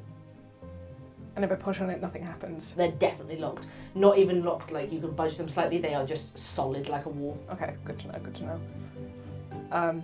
Then I will turn on my tail and start walking out and cast Disguise Self to look like one of the veiled ladies. Okay. It casts. And you wait until you can't feel the boundary of the anti-magic field anymore, and then you just cast it over yourself. And they, apart from slight changes in body shape, they're indeterminable from each other. So you step back out into the cloister in a veil. Cassian, you carry this sleeping woman down the corridor to the infirmary. The one who's helping you sort of holds her up with one arm and knocks on the door furiously. And you see the woman who had previously led Sariel and Vanden to the Purification Rooms come out. Sort of looks them over, looks at you. Well, you better bring her in then. Lay down on the bed. Sleep only lasts for a minute as well, so she's gonna be awake. This is a simple set of rooms with rows of beds, curtains strung between them, a small apothecary cabinet in the back, a kitchenette, and an archway through to what looks like another kind of chapel. The windows in here are kept darkened, and you carry this cleric over to one of the beds and lay her down. You see Mother Dywell look at you, and then just be like, "Go on then." Nod my head. Just leave. Retreat quickly and pull the door closed behind you. You look down the corridor to where the doors are still open, and you see a third veiled figure coming through. Well, I don't know. Astra's gonna be sending message out, just like just sort of to Vanden to see if it will reach Vanden. Just sort of like, "Are you anywhere near?" To Sariel, to see if Sariel's in range. Like, "Are you near me? Are you nearby?" And then to Cassian, just like, You will reach Sariel. "Okay, great." Ooh, okay. So you hear Astra reaching out and asking if you're anywhere nearby. Where are you? In the big garden square bit. Okay. Are you alright? No. Okay, where are you? Chapel. Coming. Cassian, are you anywhere nearby? It will also reach Cassian. Looks at this veiled figure who's walking, and I guess I would hear Astra talking from her. If you're moving down that way, yeah. Hello. Thank God. You can sort of walk down the cloister together and back through the main doors. Mm-hmm. Oh, well, as we're alone here, I will also turn into a veiled figure. Okay. Sariel's in the chapel. Right. Well, As you pass through the first set of double doors into the small corridor and start heading back towards the church, you hear the sound of Percival's voice coming from inside the vestry. You can put your ear up to the door and you hear, "Stop. I don't think it is him. They don't mean any harm here." There's no response. What do you expect me to do about it? Do you expect me to just confront them? I can't do it. I don't think I have the strength. Silence again. And then an outburst. That was different. She's gone now. It's done. Shut up. Fuck. can I... This is a really weird question. I know we only very briefly saw Mother Dywell. Mm-hmm.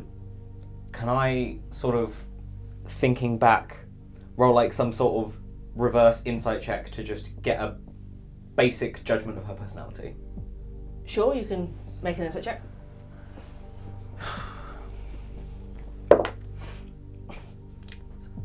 Nope. 9. 9. I mean, the basis of what you saw of her, she seemed very stern looking. Mm-hmm. Despite being inside the infirmary, it didn't look like she was particularly empathetic. Okay. That's about Vanden. Mm-hmm. I'm going to disguise myself as Mother Dywell Okay. and knock on the door. Father Howe, is everything all right? You hear like movement stopping in the room. Yes. Yes. Fine. Do you require assistance?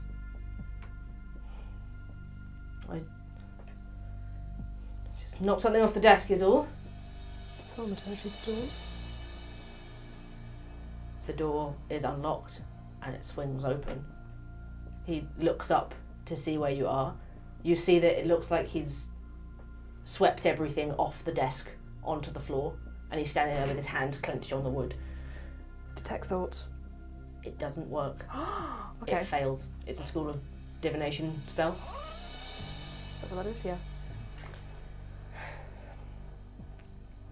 He looks between the two of you. I'm quite alright. Just dropped some things. Why don't you give him a hand clearing this up? Nod my head and then I'll go find Enter our the new room. novitiate. enter the room to start tidying. I will go towards finding Sariel. Make a deception check. Okay. 17. Okay. Fine. There's see a slight sort of quirk of his head as your voice doesn't quite match up with the voice of the mother, but he doesn't seem to think much of it, maybe too stressed to think about it. And you come in and you can help him collect up off the floor a bunch of papers. Looking. You don't see much different from what Sariel saw earlier. It seems to be layers of parchments of sheet music for the organ and instructions for the daughters. Mm-hmm. And then Father Howe sort of looks at you. Excuse me. And he opens one of the drawers and pulls out a small, like, jar, unscrews it, taps a couple of pills into his hand, looks at you again, taps a third one, and just downs them, puts them back in the drawer. I'll be fine. Thank you for your assistance. Nod my head. And then he turns and leaves this room quite quickly. Bramble follows him. Okay. Bramble sees him go back towards where the infirmary is and follows him all the way to the other end. Instead of the infirmary door, he takes the door into the big hall. Okay. What are you two doing?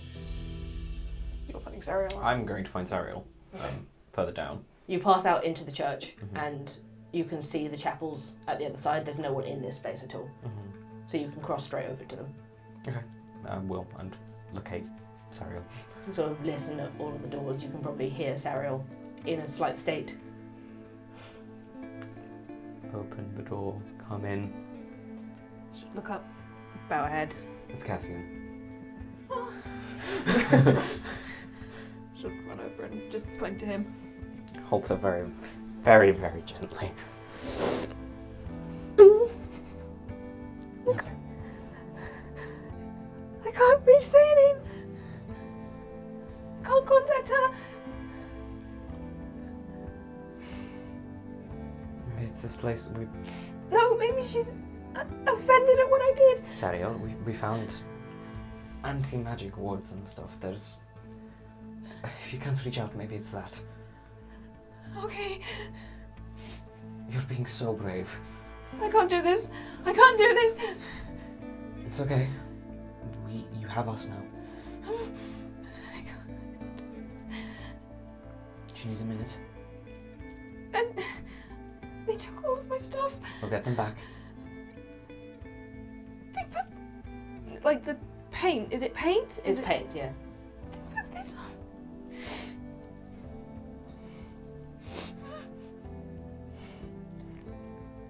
I wish there was something more I could do for you right now.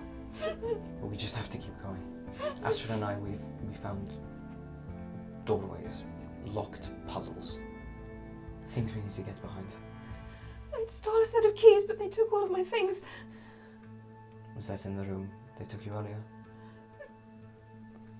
I think my clothes and my belongings will be in the vestry. Let's see if we can't find a way back in then. Vanden is perhaps in trouble. stripped everything. They have questions about his wings. They've taken his ring off. Yes. Astra is disguised in a veil. I'm sure they'll be here soon. But we have to press on or regroup. We need to find him. Deep breaths. Chin up, little wolf. She'll gather herself up, grab more of the flowers from where she was sitting, hang on to them, like stuff them in her robe or something, or in her Yeah, sleeve. you've got little pockets in these robes. She'll stick some flowers in her pockets then, because she can't cast without them. At this point, Astra, you start coming up to this space as well. Oh, you're not. You're staying there. Okay. I'm going to change my disguise to just look like one of the ones I've seen with a scar on the forehead. Okay. So I just look like a more experienced person showing a new person around. Sure. Where was he going? Did you say where was that? Towards the hall, like the big practice hall, by the look of it. You are left alone in the vestry. He did put the pills back in the drawer. I want to check what those pills are. Okay. You open the drawer again and you find this jar of pills.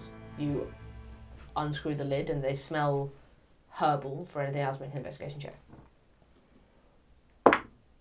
It's a crit, so 23. That was a great time to crit. Okay, you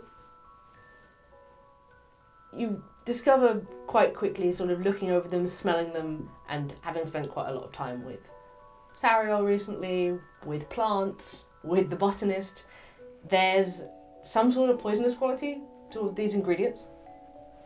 So sort of leaning against the desk and picking through them, smelling them, you can work out that they have some sort of sedative quality.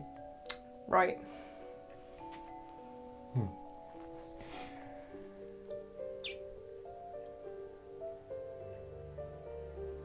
I'm gonna send Cassian a message. Just, Father has headed through to the training room, the practice room. Should I follow him? I want to confront him about what's going on, but I know it's not the right time. It's not the right time, Astra. I've got Sariel. We need to regroup. Okay, I'm coming. You know that Astra is in the vestry where Sariel said that her things were. Yeah, like I'll start leading Sariel Okay. towards where I know Astra is. Okay, you can sort of meet again in the small corridor with the staircase and a couple of doors. Uh-oh, sisters. Sister.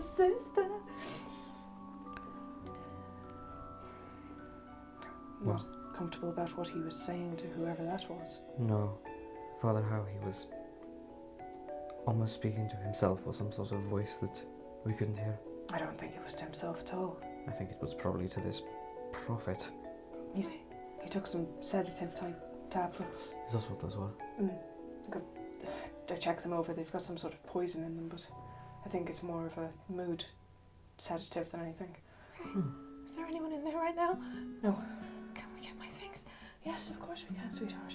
Because I stole some keys. Okay. We can see if Vanden's things are in here as well. We'll go in there, close the doors, and Astra's just gonna open arms to be like, hug. Hug. Oh, bring Sariel in for a big cuddle. Kisses on the top of the head. This place is awful, Astra. It's so awful. It's not for everything. We're just here to try and find out the truth. Well, so did you say there's lock boxes or something in here when Yeah, we were in you- here the first time? Sort of set under where all the robes are hanging up, there's just a number of small chests. Okay. You recognise them now as the chests that your things were put in. Okay. We'll try and have a look through them and see if we can find Yeah, my stuff and Vanden It stuff. doesn't take long. You were told you could get them at any time. Okay. The first couple of boxes you look through have your stuff and Vanden stuff. Okay. Excellent. Take all the stuff. Can I put this in the bag? Yes, of course you can. And then we'll dig through my clothes to find the keys. Yep, you pull out this ring of iron keys. Okay.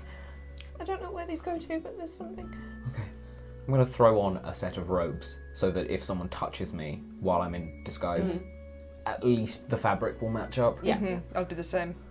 Sure. I am going to, while we're locked in here, put my armour back on underneath my robes. Good idea. Because my armour class was 12 and that was terrifying. Hide. And then I'm gonna, sending to Vanden again, have Sariel. What now? You don't get a response for now.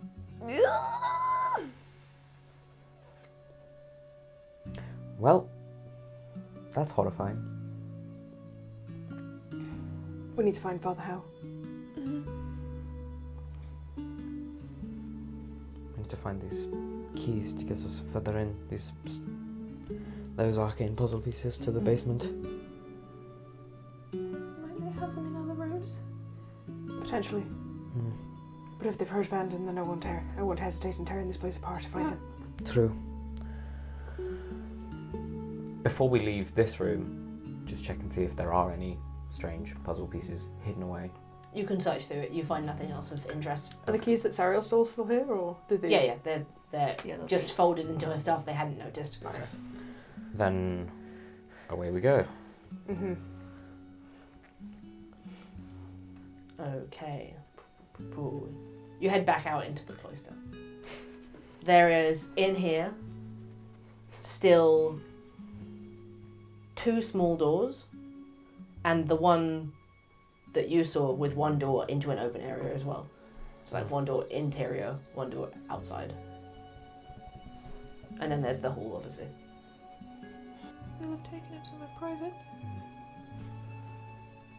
Did he cross your path at all when you were... As you stand out here and discuss, the doors behind you open again, and you see the abbess come out into the cloister now. Bow respectfully. She looks over the 3 of you, nods her head, looks at you curiously, and carries on. She heads down to the last set of double doors and goes through it. Can we see what is through those doors? You see, so it's like a long pathway out into what looks like might be another garden. As she goes through, before the doors close behind her, you see her go into the side room, the last interior door in that area. Bramble followed. Bramble sort of scoots along quickly. If you want him to get inside that door with her before it closes, make an athletics check as Bramble. Athletics? Yes. Okay. Dex? That's strength. Strength. Yeah. No! Not Is he a strength! minus? He's a -4. Oh no, baby. He's a +5 on Dex though. Oh. He doesn't make it. Well, it's a 10 -4, so Oh shit. no, baby. Okay. Bramble, as quickly as he can, nooms down the corridor. He moves down. You can see through his eyes, obviously behind the veil, there's no problem disappearing into Bramble's eyes, that it opens out into a vegetable garden. He goes up to this door, and it closes just as he gets there, but he does get a glimpse inside. It looks like a set of private rooms for the abbess. Oh. Was this another one where she put her hands on the door and it opened? No. Oh, okay. It looked like she pulled the key out, unlocked her room, and went in. Right. I'll recount that to you. Right, well, there's no point going there while she's there. No. But good to know. So is there anywhere in this main courtyard area that we don't fully know about yet, like in terms of doors going through? Like There are 2 doors they haven't looked through at all. 2 Okay. small doors. 2 small doors. Right, well, do you know what the difference is if they have a veil? They're more within the inner circle. They're higher up. And you were told they'd taken a vow of silence. And they're taking a vow of silence. Good job I didn't speak earlier then. Yeah, I was waiting Right. Not me, motherfucker. Well, I'm just a more experienced cleric showing our novitiate around. You could just go anywhere and people don't get to ask you why. So let's just have a look in the rooms that we haven't, see if there's anything. Some vow of silence though, we heard the girls talking earlier with these. I know, right? They were gossiping, Sariel. Anyway, you're nervous. We shouldn't be doing this. So if Astra takes a room and then we can go in a room together and have a little look around. Okay. Just anywhere we haven't been in yet. Okay. So you need the ring of keys for one of the doors that you haven't been through yet. I, the more experienced cleric, will pull them out. And make an investigation check to see how long it takes you to find the right one. God. 9. 9. It takes a while as you just sort of stand there, like, looking at these nearly identical keys and leafing through them, trying one, doesn't work, trying another, doesn't work. That's a mood though. Yeah. Another one of the daughters comes out of the parlour and walks past and looks over what you're doing. Like, trouble again, Hope? Always. And just flicks you to the right one. It's like, got you. Like Yes. spades. At least I picked Hope. Yeah. Hopeless. Okay. You unlock the door to the Califactory. What is that? This is a room with a fire. So everywhere else you've been in the Abbey so far has been freezing cold. This room is immediately warm. Inside it, an old fireplace burns brightly, filling the space with more warmth than anywhere else that you've stood inside the Abbey. You see a number of wooden chairs with cushions to sit around a table near the fire, a simple seating area for those who need a moment to get some warmth back in their bones. It doesn't look like there's much to look at in here without the presence of anyone to listen to. Okay.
To get to know about me, I'll start with my name, my age, my height, my gender identity, and my favorite game.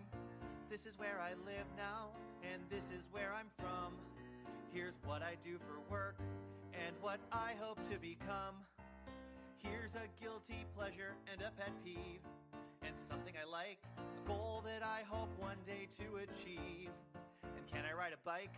My favorite place I've been to, and a place I wanna go. My favorite time of year, and my favorite TV show.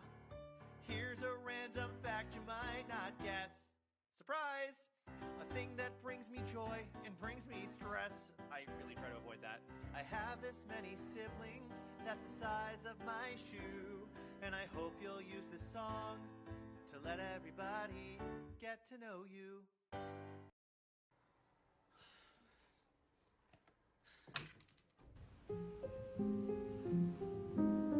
Am I dumb?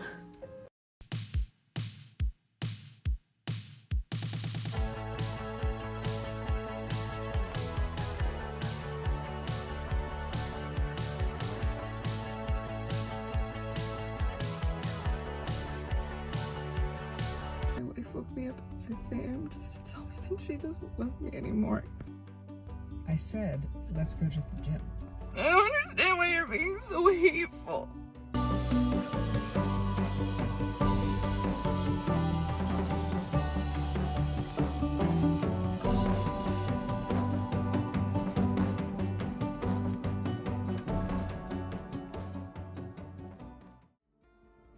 It doesn't look like there's much to look at in here without the presence of anyone to listen to. Okay. Swiftly leave then. And lock it again. Astra, the door you go up to is locked. It doesn't have a keyhole.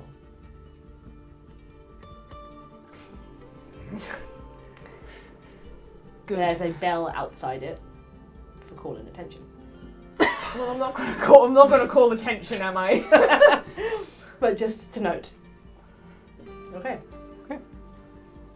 The only other room you haven't looked in out here, like on this floor, the Abbess's room, you know she's in there. Okay. And the hall, you know Percival's in there right now. Okay. But we know where there are stairs up. We Yes, passed they're them like back ages by the ago. vestry door. Just sort of shrug and go, up? You make it back out into like the vestry corridor with the staircase. There's the other door you were looking for through before that you haven't been into yet as well. That you could only see a bit of plush carpet and stuff. Oh, sure. Let's have a look in there. Have a look in there first. You push this door and you find it's open. For once. Where are you? You enter a cozier looking room with a plush rug laid out in a rich forest green lined with golden thread. There's an ornate desk sitting in one corner and a number of chairs around it for meetings and discussions. The desk has several drawers with small locks on. A set of bookcases line one of the walls, some hosting a number of old-looking books, others displaying statues and various iconography of the church. Don't suppose any of the keys on the keyring fit the desk. They don't, but if you want to sort of try and wiggle them open, you can make a sleight of hand check. I do have that letter opener. That's what I was gonna say! In which case, I'll let you make sleight of hand plus proficiency. It's just like one of those old tiny locks that you get on desk drawers. Mm-hmm. You and me shared that brain cell. 24. Nice. You just easily whipping out this bird letter opener, slide it through the locks, and they're the kind of locks that just have a catch that falls down once you've slid it in, and you can open the drawers. Can I give it a twiddle in my fingers like, thanks, Raven Queen? You poke around inside these drawers, and you find what looks like a financial ledger. You find a lockbox. You find a wooden box about the size of a cigar box. A copper coat button. What looks like a spell scroll that's been torn in half. And a letter. We'll divvy these things up and quickly look through before we get noticed in here. Okay. The financial ledger. You flick through it and it seems to be various records of payments made to the Abbey by certain families. Each record seems to list the name of a single one of the girls, and then money donated to the Abbey by their families, in small increments, and seemingly aiming to add up to 500 gold pieces in total, although none of the families are even close to meeting that. Oh my god. It's like private school. You shake the lockbox a little bit, and you can hear that it's full of money. Okay, wow. In the bag. They don't deserve that. They're stealing money from poor people. We can unlock it later. You probably find towards the back of the ledger as well a fee of 200 gold pieces that Vanden has paid for healing. Ow. Well, we can give that right back to him. The rest goes back to the town. Will they even accept it? If they don't, it's for us. Yeah. But we can make the offer. But they'll be like, no, I like to suffer. Okay. The spell scroll that's been torn in half, make an investigation check or an arcana check. Can I check out this button? Sure. You have a nice copper button. 10. It's pretty. 9. It has a sun sigil on it. Ooh. 10 and 9. Yeah.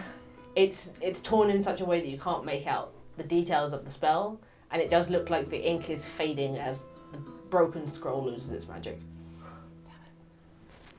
Then you have a small wooden box and a letter. Small wooden box. Read the letter. Button.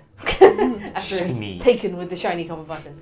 You open the wooden box and inside you find a humanoid mandible and some carpal bones. They look very, very old.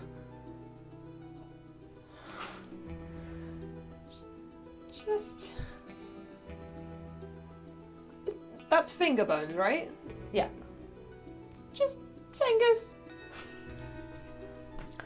Adult-sized or child-sized? Adult size. The mandible is the lower jaw. Yeah. So there's a lower half of a jaw and some finger bones. Can I have a look at that scroll? Sure. I would like to try and figure out what Make an arcana Please. check.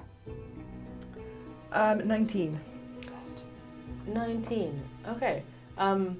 You could have picked some words out on it, and whilst you can't make out the exact spell that it was or how it might have been used, it does look like it has been used and lost its arcane property, and it contains some sort of resurrection spell. Oh shit. So, the spell has been used, and it looks like it might have been a resurrection spell. You don't think these are perhaps Maybe, Enoch's bones? perhaps. Here I lie until I rise again.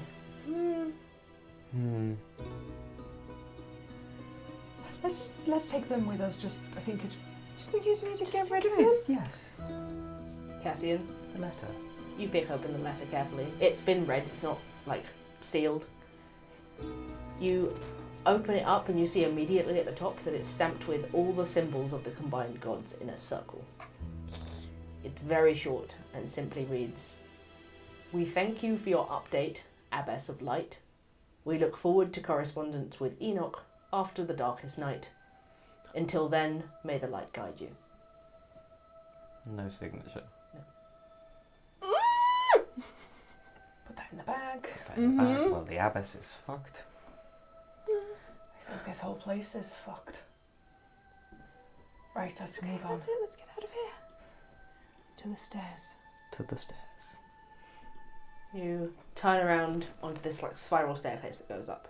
Take a few steps up, and you see someone stood on the stairs. There's like a window halfway up, and this person is staring out. It's one of the young male acolytes. You see a young mousy-haired son, half hidden in the staircase. He's biting at his nails and looking up and down the stairs, out the window. He's jumpy immediately as he sees three people standing there. He's like, "Sorry, I'll go back upstairs now." Everything all right, brother? "Yes, yeah, of course." You don't seem convinced. He looks over at the three of you curiously. "So, it's not something I should talk about, really. I'll just go back to my dorm." He just starts climbing the stairs. I mean, we're going this way anyway. As he hears you following you, he turns around and is like, "Sorry, did you need something?" I was just showing our new novitiate around. "Oh, of course, please. Come on up." He gestures you up to the top of the stairs. It's a short corridor. It has two doors on the left side, one at the end, and one on the right. The son opens the first door, presuming to give you a tour, and shows you the inside of the bell tower. It looks like it has stairs down as well to the ground level. Okay. And you see an old sturdy church bell with a rope hanging down to the ground. "This is our bell tower. It's our job as sons to ring it on sermon days." Very important job, I'm sure. A beautiful bell, as you can see. It looks like he has no idea what he's doing. Very nice. Next. These are our dormitories as the sons. And he just opens the next door and sort of gestures you to look in or go in if you want to. You get the impression he feels very subservient to the two of you. You poke your head in and you see a sleeping area and dining room for the sons with bathrooms at the end. Much more like, just like the simple bedrooms you saw downstairs. Looks just like the novitiate dorms, if not a little bit more plain. There's none of the sons in here at present. This is where we sleep, eat, and everything else. I came in with a young friend of mine. young man with red hair? I don't suppose you've seen him, have you? I haven't seen anyone of that description, no. Okay. Is there anywhere that he might be? I know that we had a separate area for cleansing for the women, but where he might go after that, perhaps? If he'd been through the cleansing rite, I would have expected him to come here. Maybe he's been taken off on a separate tour. Maybe. I haven't been up here all day, so he could have been this way already. Alright. Thank you anyway. And sort of steps back out into the corridor, gestures down to the end. That's our storage loft down at the end there. And on the right there, I'm afraid I can't show you, that's Father Howe's rooms. Thank you for showing us around. Of course. I will get back to my duties now, sorry. Gesture for him to go to the stairs. And he goes down the stairs, sort of glancing back and looking nervous about the fact that you just ushered him away. You were left up here alone. To Father Howe's room. Okay. You come up to this door, and it is obviously locked. Mhm. You sort of try shaking it. It doesn't feel like an arcane lock. It's just locked with a key. Any of the keys on the ring? Unfortunately, none of the keys on the ring work. See, I was thinking one of us could go to the bell tower. I think that would draw too much suspicion, though.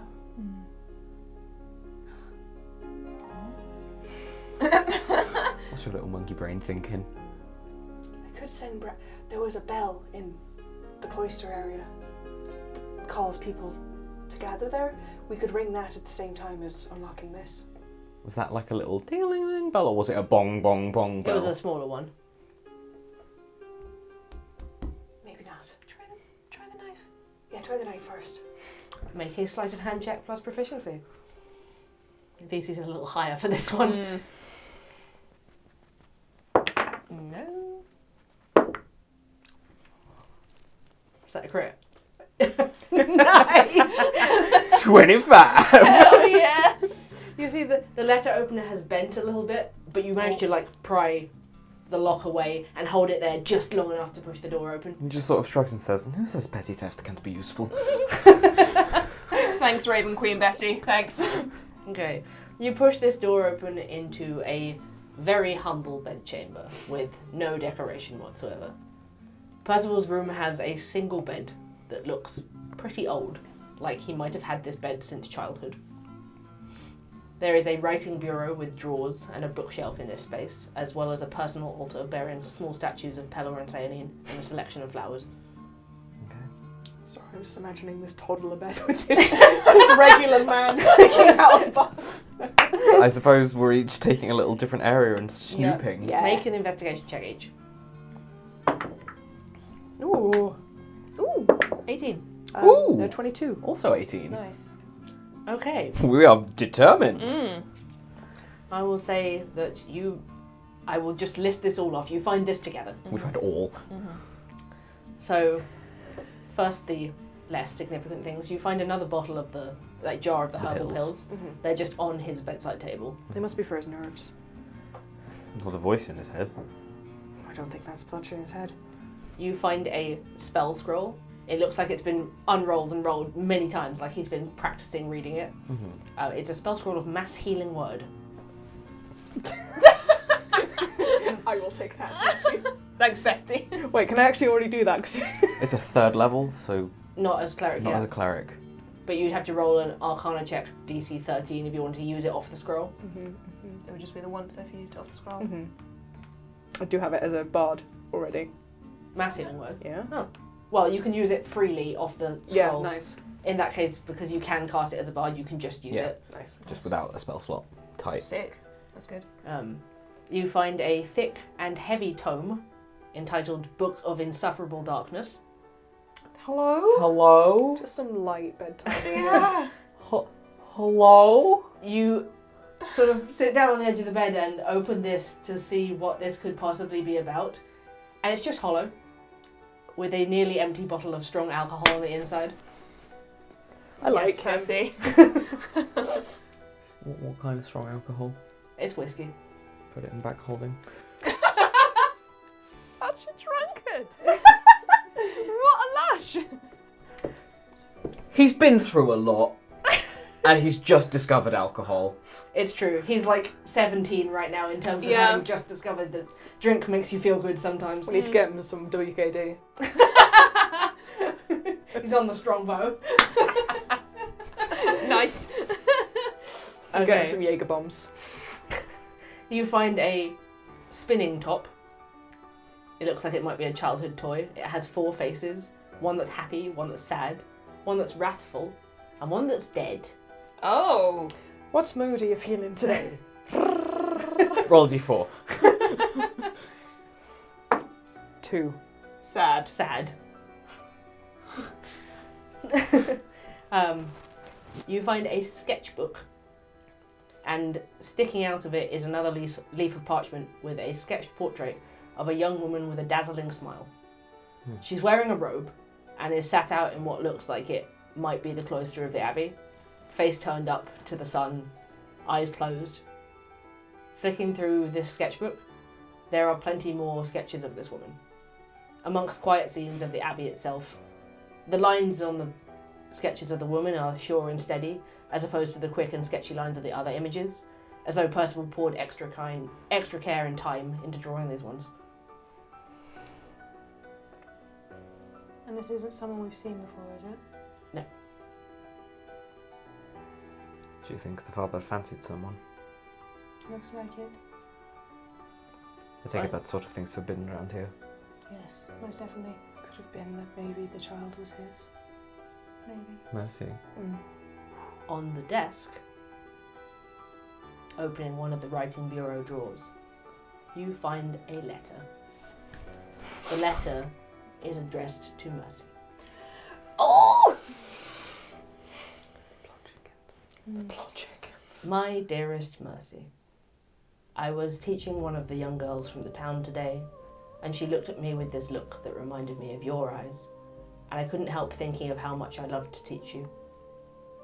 You were so curious and kind about the world, no matter what you were going through. You deserved so much better than the short life I could provide you. I hope that your soul has found peace somewhere better than this place. You are my deepest regret and pain, and I miss you every day.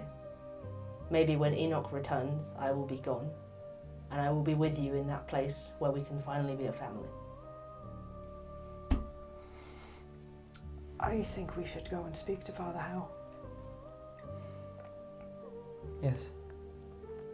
If he is as soft and conflicted as people say, then yes. However, I would like to try and search the abbess's chambers first. But also, once we tell him what we know, then what? To say, oh, we know what you did and we know who Mercy is. What then? He knows where Vanden's been taken. We need to try and persuade him to aid us.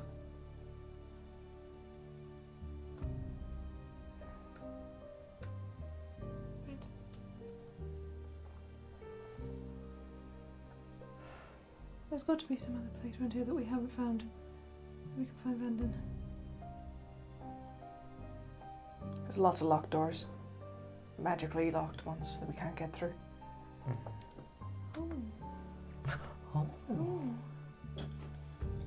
Should we start heading out of the room? There's something I might be able to try. I don't know how strong these wards are, but... Abjuration. Right. Worth knowing. You can still disguise yourself as anything, can't you, Cassian? Limitlessly, yes. I wonder how our friend Father Howe would feel about seeing Bishop again.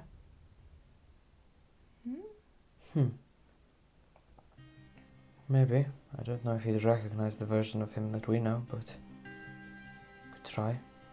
Right, let's get out of here before we're caught. Back to silence. You slip out of Percival's room again, very carefully pull the door closed. It's a little looser than it was earlier, but it's still closed. Where are you heading now? Do we want to go see if we can check out the abbess's room? Depends if she's in there or not. Like- how long's it been since we came up here and did this? Considering what you've looked at, maybe another 40 minutes. Okay, well. I'm going to have to recast him.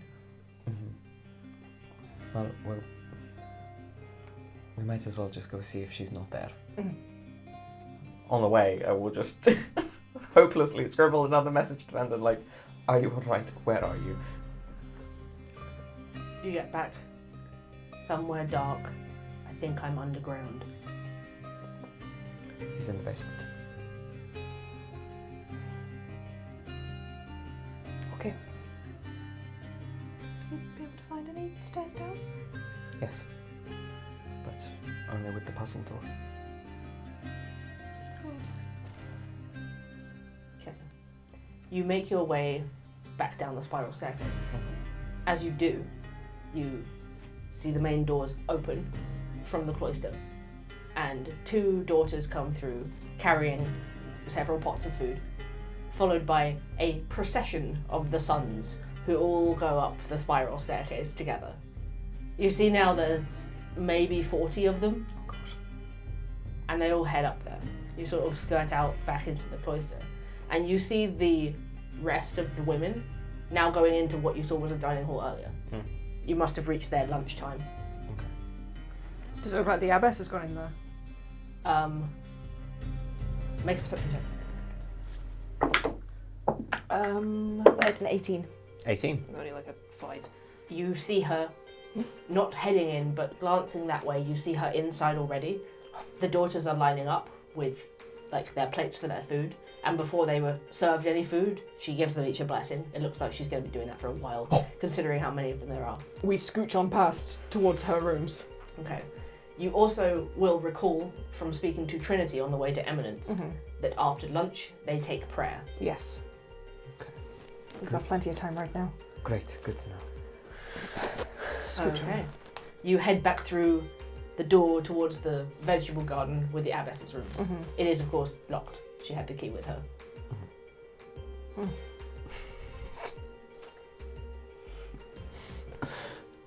You want to try it again? I'll give you some guidance this time. Why not? Yeah, you get a little guidance. $18. 18. Okay. Okay. The door jimmies open. You think the lock might have broken a little bit when you did it, and now the Letter opener letter opener is bent busted. way out of shape in a way Okay. you don't think you could use it like that again. Cool. Some useful little letter opener though. Yeah. Thank you. You think it was maybe silver or like sterling silver, and it's now just like crippled completely. You can melt it down, it's fine. We'll hang on to the little raven symbol on it Yeah. though. The abbess's rooms. Oh my god. You enter into a set of private rooms for the abbess that are finely and personally decorated. Paintings hang on the walls of religious scenes. One of Enoch Howe, founder of the abbey. You can tell, even without reading the name anywhere, looks enough like Percival, but only by familial relation. Colourful clothing hangs mostly unworn in an open private closet, and you see a long white wedding dress sits on a dress form in the corner of the room. The tables are stacked high with books with page markers in them. The floor is layered with rugs to keep it warm, and several wall sconces glow with arcane lights. The bed covers look luxury. Papers are spread all over a small writing desk. Again, we're just sweeping the room, like checking over the letters, checking behind paintings, under rugs, everything. Make an investigation check. You know, it's really mess with them, Cassian, if you turned into Enoch. I was actually thinking that earlier. A 6 this time. 19. 17. Okay. Astra. Hello. Button. Another one. 2 of them. What does it mean? You find a book called The Power of Femme. Flicking through it, it seems to be a book on why women are purer than anyone else. Absolute girl boss behaviour. Gaslight, gatekeep, girl boss. Handwritten by a Patience Howe, who you've learned from Bishop was Enoch's daughter. It speaks of women being born without evil within them, making them fundamentally closer to divinity. It suggests that when Enoch sinned, Patience forgave her father, and that was the start of this mindset. Okay. You two. You find this lace wedding dress. It hangs on the stand with the veil and the train trailing behind it. Bit weird. Looks brand new. Bit weird. She's gonna marry him. You find handwritten wedding vows for the Abbess and Enoch. They look like a work in progress. You find a key to Percival's room with a little paper tag noting it as so. Oh. Whoops. But also, ew. You find a second iron key not labelled. Take it. Take both of them. If we're going to try and convince Percy to our side, just be like, do you know that the Abbess has this? You find a spell book containing a multitude of clerical spell scriptures, but two in particular catch your attention. One is called Forbiddance. The Forbiddance spell is for 6th level casters and higher. It's a spell that lasts for a day, but lasts until dispelled if you cast it for 30 days in the same location. It creates a magical ward up to 40,000 square foot. For the duration of the spell, creatures can't teleport into the area or use portals. The spell proofs the area against planar travel, prevents creatures by accessing the area by way of astral plane, ethereal plane, and so on. In addition, the spell damages types of creatures that the caster chooses. Fiends, undead, fae, elementals, celestials. Part celestial boy. Mechanically, creatures take 5d10 radiant damage when they walk into this area. Oh my god. With the teleportation note, is that things can't teleport into the space, or that no teleportation is available within the space at all? Can't teleport into the area or use portals within it. Okay. Fuck my dimension door, I guess. Oh shit. When you cast this spell, you can designate a password. A creature that speaks the password as it enters the area can pass through without taking damage.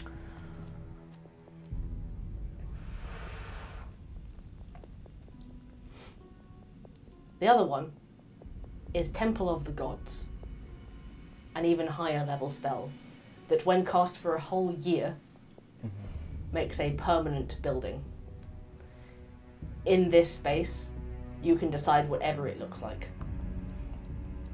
The interior is an open space with idols and altars.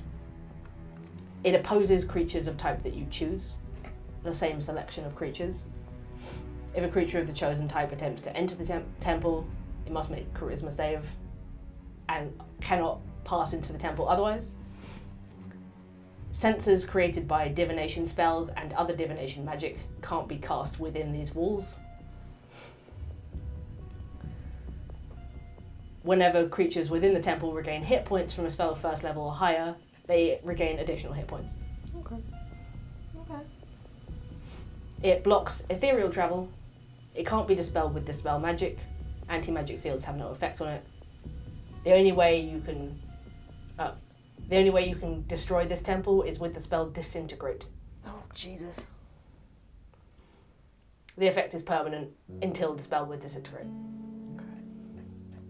Do you want to hang on to this book? Yes. Explains. And finally, you find, buried under the Abbess's bed, the private diary of Enoch Howe. Should we hang on to this and read it later? Oh yes, definitely. I want to have a flick through now though first. Just a quick one. Just aware of time. They've got plenty of time. She's got to arrange all of those people and then they have prayer time after dinner, after lunch. Okay. You flip through. It's written in Celestial.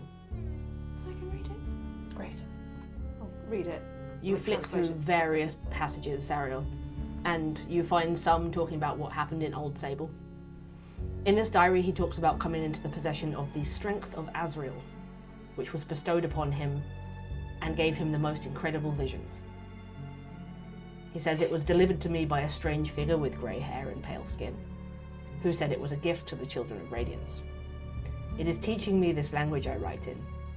At first I was wary, but it truly is a gift. It tells me when people are supposed to die. I know these are warnings, and I've been given this power to prevent the death of my people, and I will wield it as such. You flick forward a little further. The visions have grown into power the more time I spend with the strength. The strength of Asriel has been bestowed upon me by the Radiant Ones to protect my flock, and with it I will construct a house of worship so beautiful and impenetrable that we have a place dedicated to the Radiant Ones forever. You flick forward a little further. These seem to pass through time now, and you read, I am devastated to learn that I have been tricked.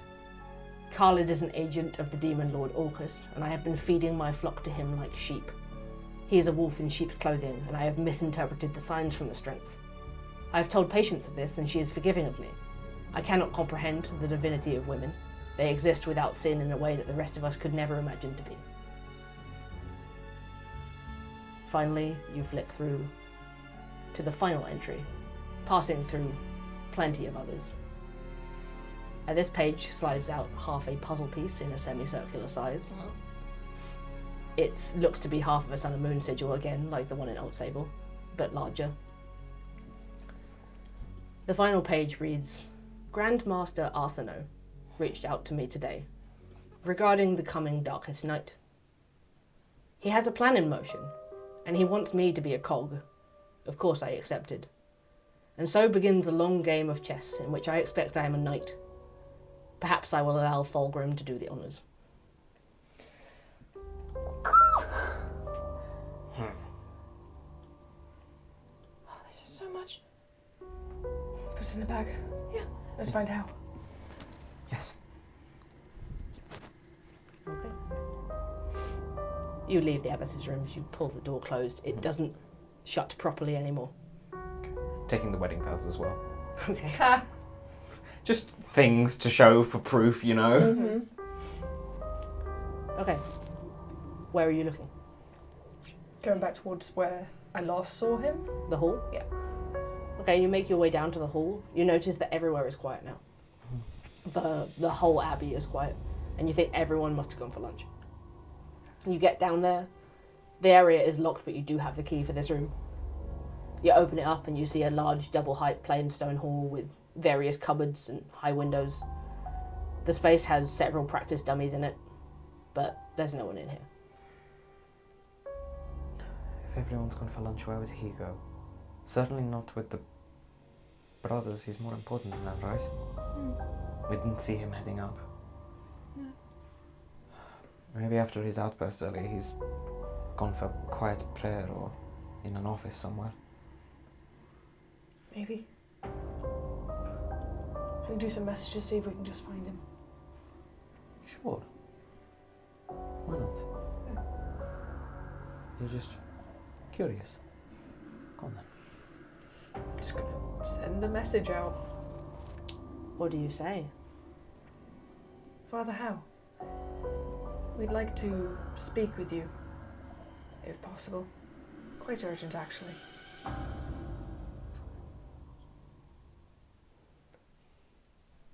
You just have to be within like 120 feet. Yeah, it takes. Mm-hmm. There's some hesitation before an answer comes. I don't have time for this. I think you should probably make time for it, Father.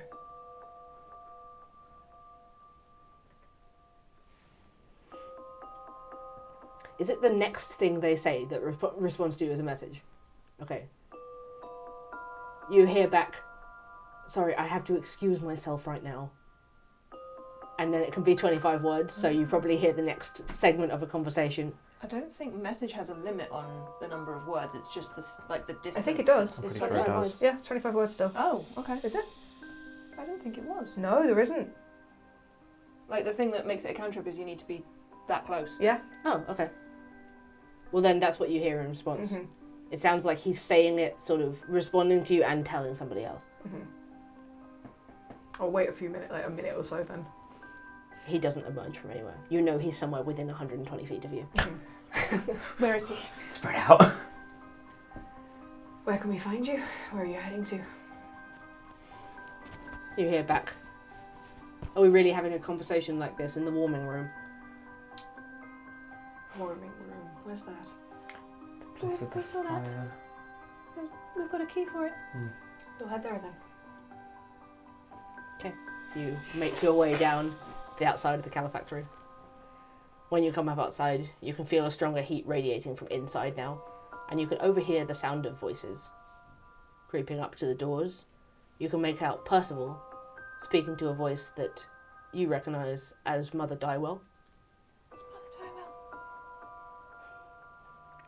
Percival says, "I'm not keen on it, that's all I'm saying. If I'm honest, I'd go as far as to say I think your actions are sacrilege." "You dare to speak to me like that? You are no one, Percival. I don't care who your great-grandfather was, you're still just a son like the others." "This isn't about my status, Mother Dywell. This is about your work. You're falling into the same sin that Enoch did, can't you see that? These daughters cannot even show their faces anymore." "I am making right what Enoch failed to do. You have read his scriptures, haven't you, Howe? I'm following our fair founder's word more carefully than you do." "What about what happened to Joy? What you did to her?" Dywell gets more aggressive and scheming sounding. "Do you really want to talk to me about Joy, Percival? Or shall we talk about mercy?" I don't know what you're referring to, Mother. We can drop the subject." "That's what I thought. Come now, lunchtime." As the conversation draws to a close, you hear them start moving towards the door that you're standing outside of. What do we do? Grips both your shoulders, just turns all three of us invisible. Okay. The three of you can no longer see each other, but you can feel Cassian's hands on your shoulders. And I'm just gonna pull both of them, like, towards the grass out of the way of the door. Yeah, you can move backwards, and all of you seeing like the stone archways kind of like quickly step over those really short walls into the garden area. You see the doors open to the Califactory, and Dywell and Percival come out. She sort of pats him on the shoulder and like sort of shepherds him along towards the doors back towards the main church. Okay, now what? We've got lunchtime and prayer to just cover any bases that we haven't yet. So we still need half of that seal, was it? And figure out a way to get into the underground. Why don't we... Let's check the girls' dormitories. They've clearly got some sway around here. Maybe... The ones who've taken an oath of silence aren't so silent. Surely they have secrets. I suppose so. It's worth a look while we know that no one's going to be there. Okay. I'll lead them to where I know the girls' dormitories are. The three of you move silently and invisibly back round to the girls' dorms that you looked into earlier, Astra. You open this door now and find it completely not locked, with nobody inside. You see again now this room that's much longer than it is wide, simple cot beds that looks like there's about 30 of them in here, each with a basic table and a storage chest. There's silence for now, but as you move further into the room, you hear footsteps coming from behind you. Towards one of the walls, I guess, so we're not in the way of any path. Dark. The group can flatten back against the walls, and you see the door open and three young clerics enter. Cassian, you would recognise these as the three who were kind of gossiping earlier, and like anyway towards the girl who tried to butt in. They come in briefly, and you sort of see them talk between themselves, like, "Come on, hurry up, we're supposed to get back to lunch." And they sit down on the beds. You hear the conversation as they talk about the day's work for a couple of minutes, and then descend into gossip. Oh my god. Did you see Hope's hair bun? We should really call her Hopeless. I hear that Sorry fell asleep during lunchtime prayer and drooled a bit in front of the abbess the other day. I bet he'll get a knuckle bruising for that. He's so gross. Verity was definitely cold again today. I bet she's been splashing water all over herself lately. If there's anything Verity about her, it's that she's definitely plagued with urges. Uh-oh, sisters! Maybe she should take that stuff that Father Howe takes. Are you crazy? He's like off his head. One of them turns like, don't talk about Father Howe like that. That sort of brings a lull in their conversation for a moment. And then they all lean in. What do you think about the new girl? I don't know. I haven't seen her around, but she was the one that came in with those outsiders, right? I mean, I don't really believe she's all that committed to the Abbey. They're right. One of the other ones leans over. That's how you felt about Faith too, and she's totally dedicated. Yeah, but she didn't look so angry all the time. At this point, Sariel, you notice, with your passives, that the door is a little open again. The door that they came in. Yeah, the door out to the cloister. And there's just one more of the girls watching and listening to this. You recognise Temperance, who was the one who washed you earlier. It's just leaning in. Kick the door, kick the door. And then she just swings it open. Shouldn't you be back at lunch? And you see all these three on the bench just like, we were just, you know, sure. Sort of stand up and brush off. Temperance waits for them to leave the room. And then walks down to one of the beds, opens the box, takes out a pile of parchments, and just notes a few things down with a quill. Snoop. You catch a glimpse of what looks like a bunch of gossip that she's written down, as she then stuffs it back into her box and turns around and follows them out of the room. She's peddling gossip. Or she's a knock. The door closes again, and you are once more left alone in this space. You hear footsteps retreating. If we're quick about it, we can look through all of the chests. Exactly. Let's just... That conversation from earlier, we definitely need to talk about and figure out what's going on with these veiled acolytes, but we don't have much time. Let's just search through as much as we can. Okay, everybody make me an investigation check. 19. Oh. 11. 7. Oh. 19. Okay. Astra, you find a silky white corset. They said that you can wear whatever you want under your robes. You should see my face during that bit. When I was saying that out loud, my face is just like... Yeah, I was like, lingerie? I mean, Astra deserves a silky white corset. You find some white pearl stud earrings. Oh. And an incense burner and some incense that's got a really strange scent about it. What kind of strange scent? Not something that you can, like, recognise. You don't know what it is off the fly. It doesn't seem to be arcane, but it seems to be curious. Do either of you know what this is? Cassian, make me a nature check. Cassian. Oh, specifically Cassian. Listen, with what else you've described it here, Chase thinks he knows what this might be for. 18. 18. You recognise the scent of an aphrodisiac herb? Oh. This is for putting people in the mood.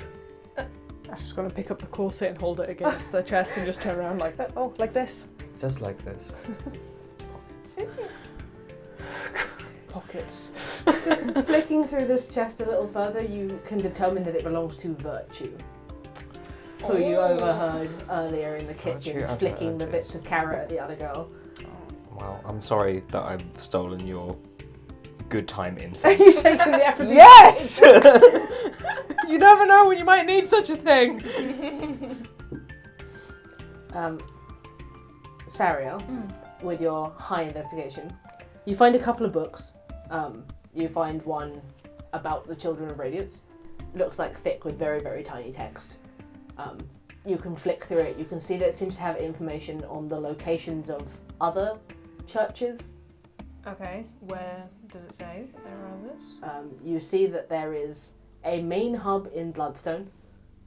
Figures. I I will relay that to the others quietly.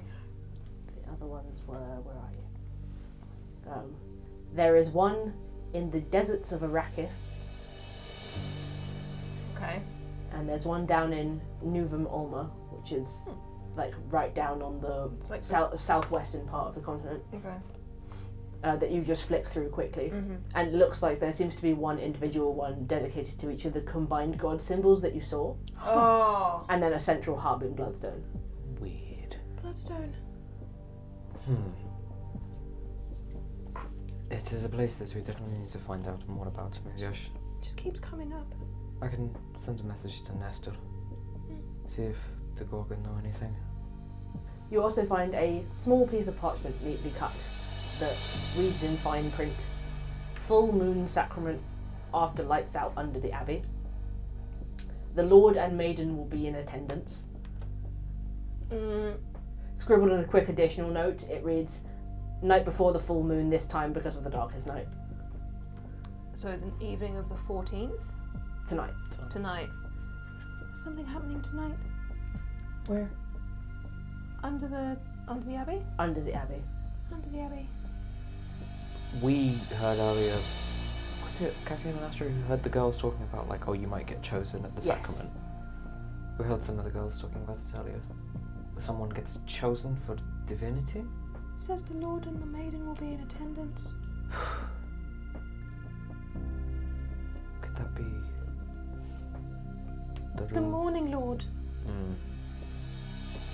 And saying he was sometimes referred to as the Maiden. I don't know what strange practices are going on here behind closed doors. I will say that Cassian, you find the bundle of gossip, seeing as you watched where it was put. Yeah. It looks as if this person, Temperance, has been trying to catch Virtue out for several months. Oh my god. Spotting her with a son named Abraham all the time, but never quite catching what she wanted to see. It says, "I know she's breaking the rules and I will prove it. Then the abbess can bury her like the others and will be rid of her filthy singing." Bury her? Oh, just quietly shows that piece of paper around. Just hang on to that as well. Just as much evidence as we can get against these people. Pocket. There's more. Oh great. God. Plenty of scribbled down rumours over time. You see Father Howe talking to himself. A little bit weird. Wanted to ask if he was okay, but didn't want to let him know I was watching. Temperance. And then a second one. I'm now convinced Father Howe is taking something on the regular. Special order from the botanist. Mother Dywell keeps putting out weird requests into town. I know she keeps private rooms with some other access route. I overheard one of the other girls mentioning she has an interest in alchemy. What is she making? You read, Verity likes to look at the other daughters when we're changing. What a creep. You read, Elijah has been spending time in the basement when he's off duty. That's got to be weird, right? If there's something to find, I'm going to find it. He's been so jittery around everyone recently. Maybe that was the one we saw on the stairs. Ooh, maybe. And finally, I heard the sons over talking about a password to the vault downstairs he'd been given to clean the things inside it. Stupid boy. Sounded like damnation. Well, seems we maybe have a password to get deeper down, and Vanden thought he was underground, so That's something. we should go down there then. We know the way. We just have to get past those guards again. We need to find another part of that lock as well. Yes, I mean, maybe if there's storage or something down there, it could be in there. Maybe.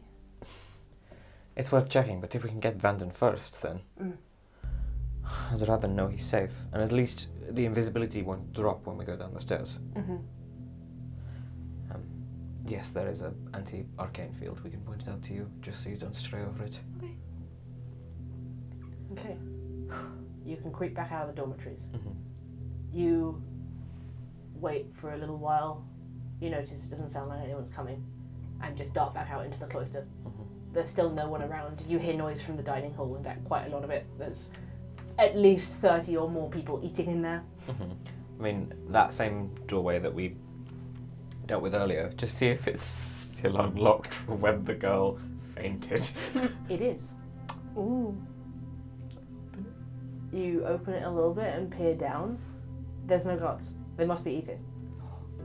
Blessed. This is stagger your lunchtimes, come on. So you can slip back into that hallway towards the staircase. Yeah. Sariel, you two will feel this like wave of magic coming from further down. Okay. It starts to be on the stairs, but we should be fine. You head back down to the basement floor, and you see the flicker of this bright flame underground still. There's no one down here either now. I said something about an eternal flame Oh. when we were being cleansed. Something about it always being kept alight. There were two of the brothers down here earlier. Is there anyone down here now? There's no one. I'm going to have a little peek in there. You two see this large stone chamber with this huge metal bowl full of flames. It's got stones underneath it, and it's like got storage for fuel. It looks like it could blaze for 10 hours left unattended. Does it like say anything around the bowl? Like any It inscriptions doesn't or say anything anything like at all. You do notice, now that you can actually look in here, there's a metal disc on the ceiling above it, kept red hot by the flames. What's that all about? What's all this play all about? Might be keeping the whole place warm. Been warm to walk through, hasn't it? Like, in relation to where the corridor was, do we know what room might be sort of next over, where, like, above this? Above this is definitely something that's beyond that door you don't have a key to. Ooh. That's keeping something hot. This is where we haven't been able to go yet. Did you say it's cold, like, in the rest of the place, apart from, like, the room where the fireplace is? Yes. So it's so cold in here, it's keeping something hot above here. Must be. Okay. Is there anything else in this room to... Nothing else in here. This is a room for The fire. Okay. But while you're stood in here, make me a perception check. Oh. 11. 6. 21. 21. Astra, while these two are sort of puzzling around the fire, trying to make some sense of what might be above it, you just hear through the wall in the back corner just a scratching sound on the other side of the stone. Just gonna head on over towards it. It's pretty faint, like it's through a thick amount of stone, but you hear scratching. Tap on the wall, like see if there's any way of opening it, or if it's... You can search all you like, it seems to just be solid stone. And that's not the sort of arcane doorway. Okay. You right, Astra? I can hear scratching on the other side of the wall. Do we hear it now that he's pointed it out? You can all hear it. I mean, they did. There was that illusion that the abbess was burying people. But also that thing that we found in the underground sort of maze that scratched you. That was Moira. It was Moira who scratched Yeah. you, but you heard all the scratching through the maze of something like searching around. I mean, Tabitha said there were tunnels all over this place. Probably under the abbey as well. Even if it doesn't connect to the church, There's no way of opening it, so... we just have to go deeper in. Go up to the door and just... damnation. You see the indents that look like they need keys just whoosh, fill in. The whole thing turns like a clock. Nice. And then there's a click. Push or You gently push this door in and it slides to the side. Okay. You find yourself staring into a small stone vault that looks like it has a number of arcane items inside it. All of them are perfectly well kept and polished. I guess we're gonna have a little peruse. See if there's anything that we can take. Okay. Take it all, let's be honest. Yeah. We should just invisibly Astra with the bag of holding. I need these breadsticks. Soup for my family. Soup for my family. You pick around. You find 4 magical scrolls. I'm assuming you might just take these things and look at them later. Sure. So in the room there are 4 magical scrolls. There is a large arcane warhammer. Ooh. Bonk. There's a simply made wooden bowl with a small engraving of the sun and moon symbol at the bottom. Also gives off an arcane vibe. There's a wooden holy symbol in the same shape. Also gives off an arcane vibe. And then you find like a leather folder with parchment inside it. Opening up and having a glimpse, there's just a handful of detailed drawings in it of a strange sphere-like object with something in the centre of it. The sphere isn't solid, but rather made of several interlocking bands that look as though they could fold up like a fan to make a simple flat disc. They have runes etched on the outside of them. You recognise runes of divination, among other things. Inside of it, you can't quite tell what it is from the sketch, but it seems to be indicating that it's emanating a strong glow. It's labelled Enoch's Strength and has some additional notes. It looks as though they're written by Mother Dywell, and she wants to get her hands on it for some sort of experimentation with its powers. It's distinctly noted to be in the sanctum with the prophet. There's no further doors out of this place. This is the end of the basement. Well, I guess we're pocketing all of the magical stuff because these people don't deserve it. Fuck them. And then, just frustrated, Cassian's going to pull out his book again and flick through. Write another message to Vanden of, we found the only underground room we could, and obviously you're not here. Can you give us any other details? As you start finishing the message, you hear the bell outside start to ring. It starts to toll loudly and heavily in a pattern of 1, 2, 3, silent, 1, 2, 3. And then the message comes back into your book. I've made it out. Running to escape the walls. God!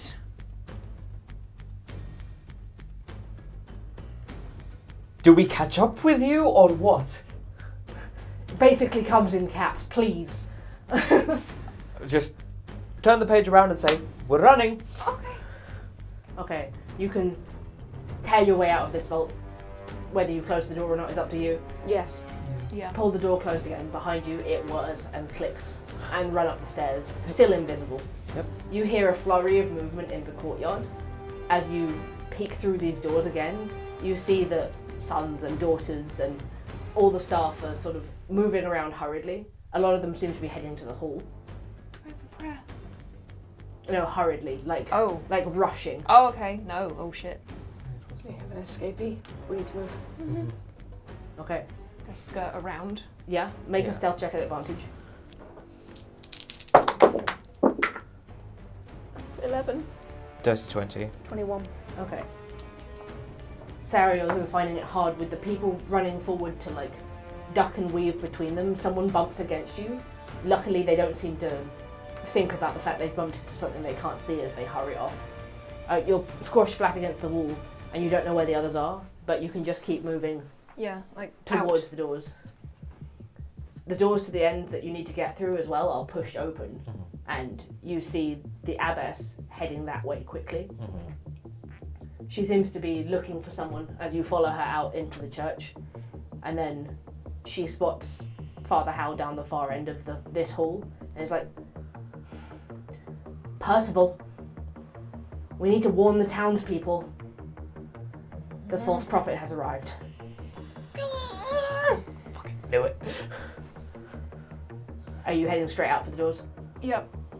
Trying to like dart around people so as not to bump into them. There's barely anyone in this main church hall, so you can just go straight for the doors. Maybe another stealth check if you want to get through them unnoticed. 17. 19. 20. Nice. Okay. You get to the doors, you wait, you pause, and you watch the abbess and Father Howe, and they turn and they head back towards the vestry. You wait for the moment they definitely can't see you from that angle and just push out through the first set of doors, past the guest bedrooms, out back into the cold air, and you're outside of the abbey once more, standing at the end of the long bridge. He said he was heading towards the walls. But where? Flick back into the book. Are you heading outside of Sable? You get back, look up. And you look up and you see Vanden dressed in the white clothing of the Sons, flying up and over and out of the walls. He doesn't seem to care that it's broad daylight and anyone could see him at this point. You hear the bell still going behind you and you get the impression you need to leave. We'll follow in the direction that he's heading. Towards one of the doors. Yeah, towards, yeah. You have the invisibility up. You move quickly through the town of Sable. You see that people are now hurrying into their homes. They're hearing the bell and no one is stopping or looking for anything, ushering children inside, closing up the doors. You see the gates are starting to close. There's two of the daughters now like winching down the metal grate that closes the gates. I want a guiding bolt, the winch, to stop him from closing it. Okay. Just on the winch itself? On the winch itself. Great. Just to stop it from like closing so we can get out. Roll an attack at advantage because it's a static thing. Okay.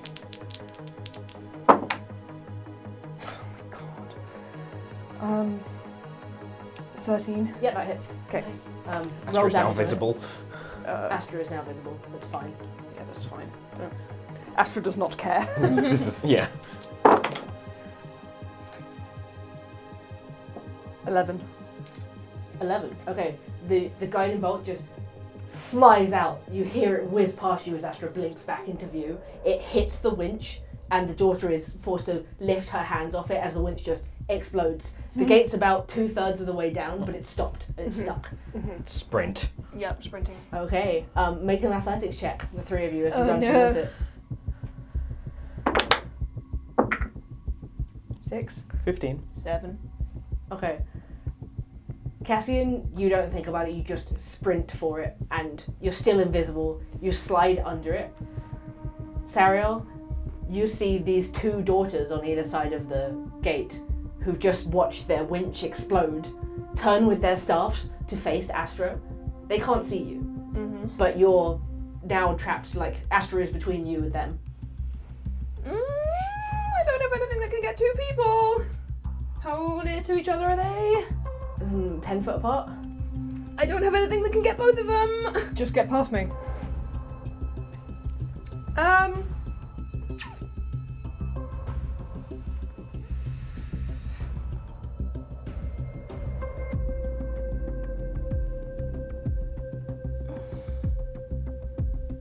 Just get out. No, you. Astra will follow. I will get out, but stay close, like on the other side, so I Okay. can like grab for Astra if needs be. Sure. They still don't see you. They're focused on Astra, all of their attention there, as you just like duck under their staffs held out and slide under the gate as well. Astra? Yes. Yes. I'm going to... There's enough space between them. Yeah, there's like 5 foot between them. They're just holding their they're holding them out like together to sort of point in your direction, but there's space between them. Let's ask Carter fast. And memorizing the route, I'm going to cast Darkness and just bolt. Nice. Nice. Okay, just make me just a dex check. 16. 16. Okay. the darkness just spreads out rapidly around them. Just you two see it just envelop them in this sphere of magical blackness, and you run in, count your footsteps to get to the gate, and then just duck and dive and roll out the other side. You see Astra come rolling out of the darkness, back up on his feet, Running. The fact that all three of us are just in cleric's robes. The nuns have escaped. Nuns on the run. Oh shit, yeah, I don't look like Astra. Oh no, You look like Astra, but you're wearing the cleric robe that you put under the disguise. do I look like Astra? I'm still disguised. Has it been an hour? It hasn't been an hour since I last cast it. And it's not concentration. And it's not So concentration. you just go and bolt in the gate, Looking like a sister. and they just turned around like, traitor? And then you just magical double. They don't know it was you. They don't know it was you. They think they have a rogue hired daughter. So you see Astra in the robe in the disguise come rolling out. The disguise itself doesn't move as they roll. Just up on the high-heeled feet and just running. Just looking up to follow where Vanden is going. Yeah, make a perception check. Vanden. Get back here, young man. Why all the natural ones? 19. 7. 12. Okay. Cassian, you can see him over the trees. It just seems to be like flagging a bit as he's flying. And you can gesture everybody in that direction and keep moving until you see him maybe a quarter mile from the walls just flop down to the ground and land in the dirt. We run. Drop the invisibility, drop the disguise. Have we ever had a worse idea? Hi. I don't think so. Hi. Are you okay? They think I'm the false prophet. We heard. Drop my disguise as well. Kind of get down on my knees in front of him. Did they hurt you? No, they didn't hurt me. I killed one of them. Okay. Okay. What happened? There's another set of underground rooms outside of the Abbey. How'd you get into them? It's around the side of the outside of the building. Right. And they took me down there. Locked me in one of the rooms. It looked like a holding cell. We found information that the abbess sometimes buries sisters down there. They questioned me, and I didn't have any answers. Apparently, they'd been through my stuff, and they found that Raven Queen symbol that I pinned to my clothes, and that's their imposter god. Well, no wonder she hates this place.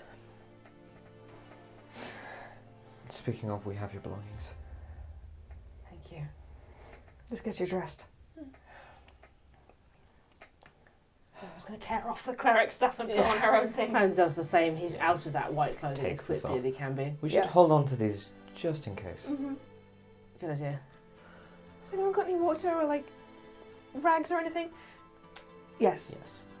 We'll help you clean that off. Just get it off her. It scrubs off fairly simply.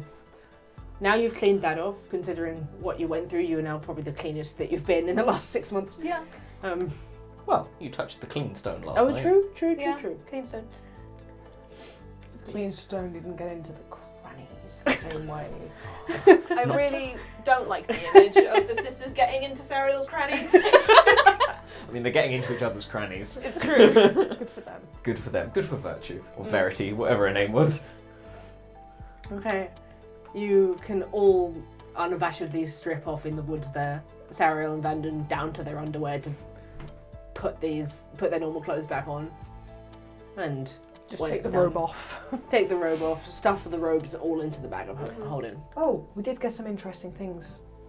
A lot of interesting things. We kind of stole all of their magical items from a locked room. Oh, okay. And have a key to get into a secret location. But we should probably find somewhere safe to be for now and discuss everything. Should we go back to Bishop's? How far is it from here? It took you about an hour of walking in the morning, but it's only an hour. I know he's probably asleep because it's daytime. Should I just let him know that we're coming? No. I'm sure he'll be fine with us being there. Sure. I wouldn't want you to wake him up in a panic. And No. No. Right. So, Trudge our way back. kind of, what sort of time is it now? It was lunchtime and they'd almost reached the end of it. It's like 1 p.m. now. Okay. Oof. A lot of stuff happened very quickly. Much in the morning. Mm-hmm. Good day in the morning. Well, you arrived there at like 8:30. Okay. So yeah, you've been there for half a day. Right. Okay, back to Bishop's. You frog march yourselves back to Bishop's Raven House and climb back across the dam, feeling a little bit safer on the other side of it. Mm-hmm. And you'll make your way up to the cabin. It's unlocked. Mm-hmm. Get in, close the Get door. Take a breather. You don't have to tell me everything you found because I didn't find fuck all. I'm just going to open the bag of holding and just start taking things out to put onto the table, like the book, the scrolls, the information, The wedding letters, vows. the wedding vows, Mm-hmm. the veil, which I definitely took to spite her. And like Everything. the bones.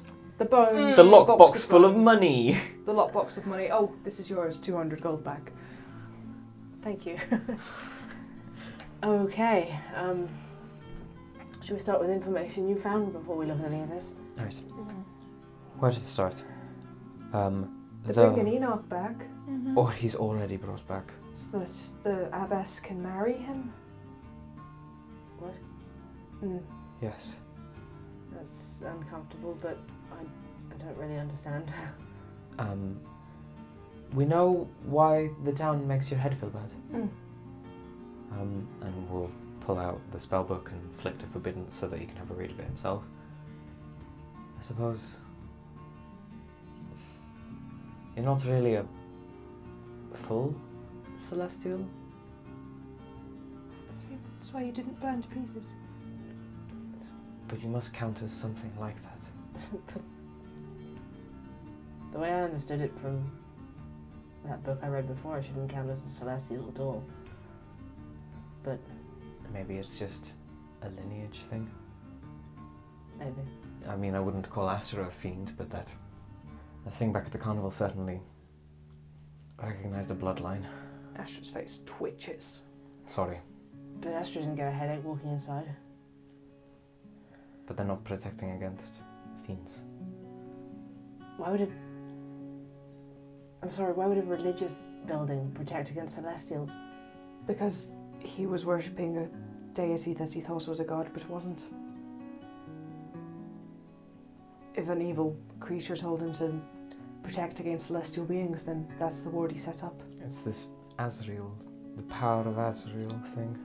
But then it says that it wasn't him. That this was the Coloured. vile lord. What it said was that it was given to him, but there's no indication as to whether or not, like, him calling it the strength of Azrael Had is anything to do- incorrect. Okay. What was incorrect was that he was feeding his people to Khalid. Okay.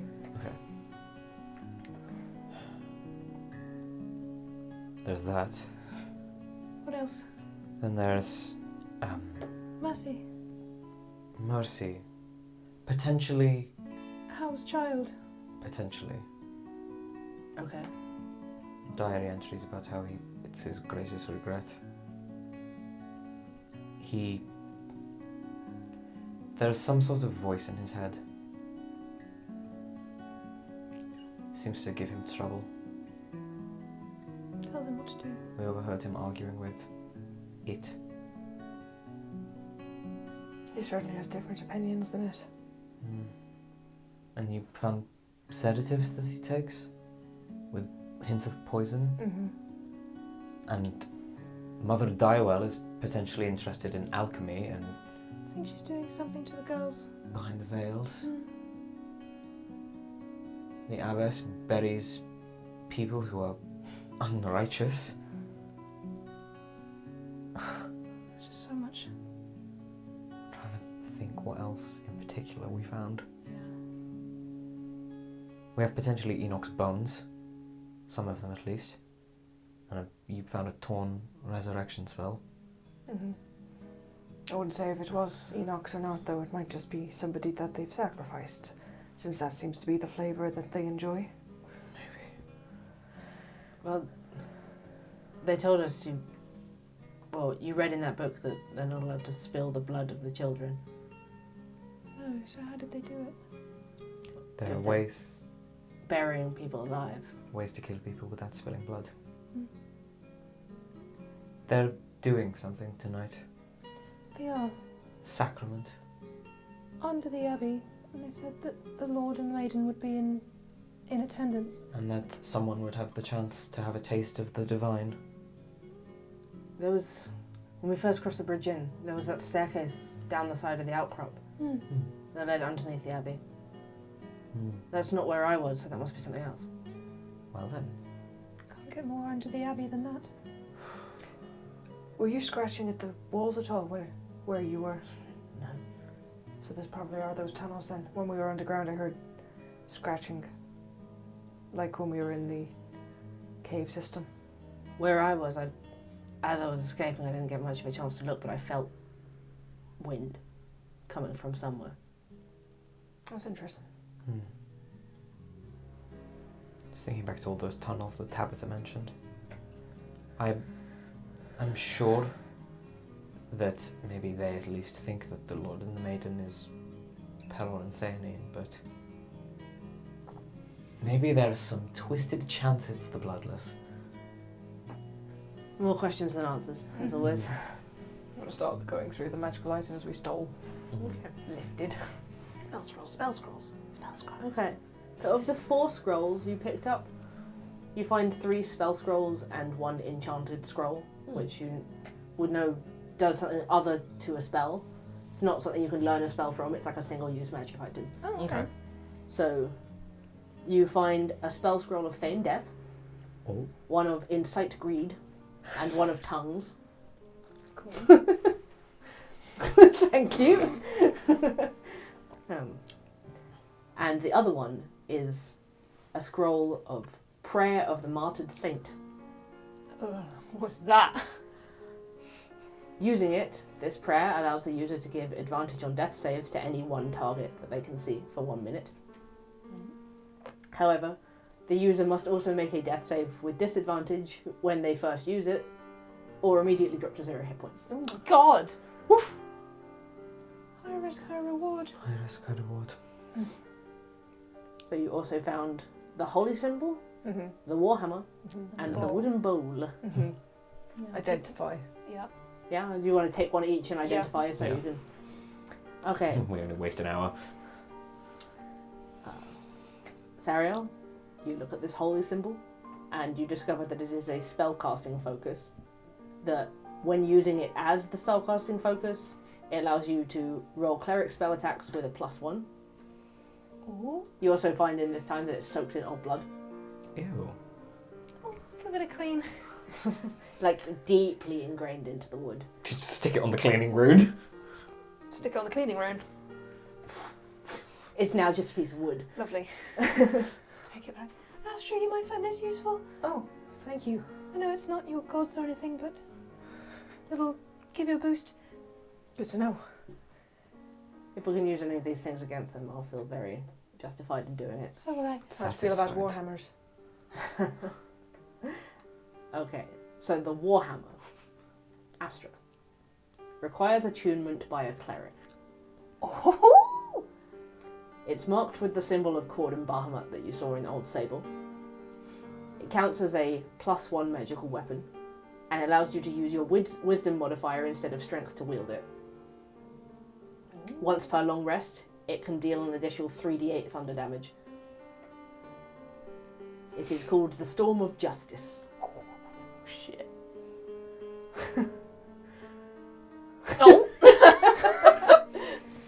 And the bowl. The bowl is a sustaining bowl. It's simply made with a small engraving of the sun and moon at the bottom. It can cast Create Food and Water 3 times a day, but only enough for a simple meal for 1 person. One of us would lose out, but 3 of us could get a good meal out of this in a pinch. Okay. It's good to have. Good to know. And then there's the piece of paper with the detailed drawing of this strange sphere-like thing called Enoch's strength. Divination runes on it, you say? Anything other than divination? As I've do on my henna runes and such. You see necromancy runes on the outside of it. Mm. You see abjuration runes on the outside of it. Okay. Divination and enchantment. Okay. Recites this off. So, something about raising something from the dead but protecting it for abjuration? Maybe. If this prophet is Enoch, and this was all part of this... Oh, Arsenal. Something to do with the plan. Arsenal, He did want to be killed by Fulgrim. Arsenal was trying to recruit him. Which means that whoever this Arsenal is hopefully someone from long ago. I wonder if Arsenal made this. And there's more in Bloodstone. Yes, there's another sect like the Children of Radiance in Bloodstone. Like a bigger portion of them. There's a third destination inside my teleportation ring.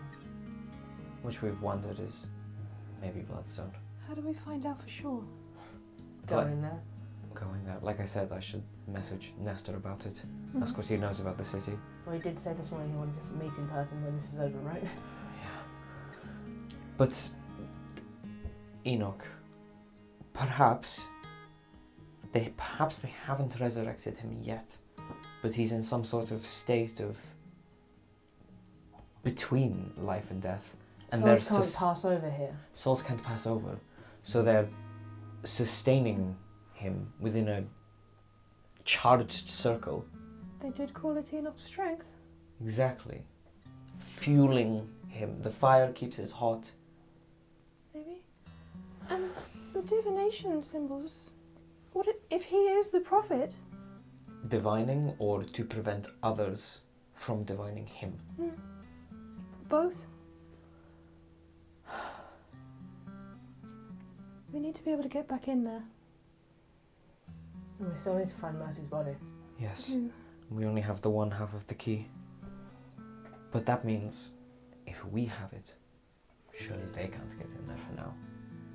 Yes. Unless there's an override. I mean, there probably is, but... So we need to get a move on then. But how are we going to get back in? We need to go see Tabitha. See if she knows the password. Or if she knows any of the passageways that goes through the town. And you think she'd help us? I think she'd help Sariel. Verity. No, not Verity. Trinity. Trinity. She'll be awake now. I think she said it takes a couple of days. Well, no, she'll rise on the blood moon. Tomorrow. She can't help. It's also still daylight. So we'd need to go underground. Well, they'll be resting. If... Oh, speaking of, it's slightly off topic, but last night I spent a good amount of time researching these bloodless creatures. Do we want Know Thy Enemy? Please. Please. Okay. Cassian will list off the basic vampire facts that we as players know. They as characters. But they as characters do not. That they cannot enter a residence without invitation. They're harmed by running water. We already know that a piercing weapon of wood would paralyze them. They take damage in sunlight, and they regenerate if not struck with radiant magic, sunlight, or holy water. And we'll then list off telltale features of a vampire lord's lair: thorns growing within 500 foot, shadows that move strange, thin and unnaturally, fog clinging low to the ground, and just that they hunger for blood, the sleeping coffins, and some of them hold domain in the Shadowfell. Right. Lays out all the information. So what do we know And what do we think we can do? They have that sacrament tonight. Should we go? We still have that scroll of seeming. We do. All four of us could just appear as members of the church. We have the robes. The illusion would match up to touch, more or less. I mean, I'm meant to be a part of them anyway. True. They might be a bit more suspicious of you now after Vanden's Maybe. disappearance and you disappearing at the same time. And we already heard some of them gossiping about you. Do I look angry all the time? No. Quite a lot. I mean, you were very angry about that place, but I can understand why. Sariel, don't listen to them. You'd have more wrinkles if you were frowning all the time. I just kind of figured that elves didn't get wrinkles for like several hundred years. Depends how much you frown. Then you should have loads. He's got a Being point. incarcerated made you sassier. No, I don't like being locked up. No, he does have a point. Let him speak. I'm remembering this from both of you. Stop. You're far too joyful for someone who got interrogated earlier today. You said you killed somebody. Who was it? What happened? One of the women wearing a veil. What was she doing? She came into that space and she tried to force me under a spell that would make me talk. And I just seized my opportunity to break out. But me without any weapons and her with quite considerably strong divine magic, it got quite brutal. You did what you had to do. I don't suppose you got to see her up close at all. Her face. Yes. Anything out of the ordinary? Her skin was very pale and her eyes were kind of glassy. No scars or anything like that. Not other than the sigil on her forehead. The way Father Howe spoke, it was as if some of the veiled girls would never be able to show their faces again. She was unnaturally strong. And her teeth? Normal, I checked. Okay. But her wounds were healing up. And it does make you wonder if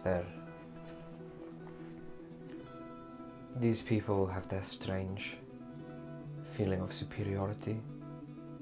They think the immortal life of these bloodless is unholy, and yet are so proud of the fact that they live longer than is Natural. nature. Exactly. It's not right. Well, of course some of them are going to get greedy.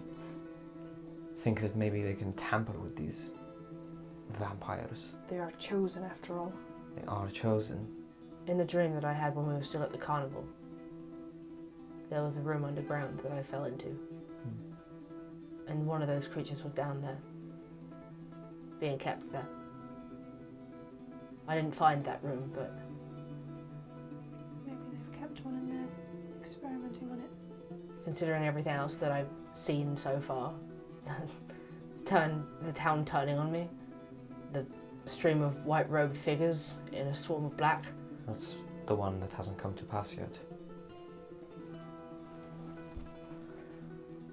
Well, by the sound of it, this Mother Dywell certainly likes experimenting with things and has more ideas, so I wouldn't be surprised.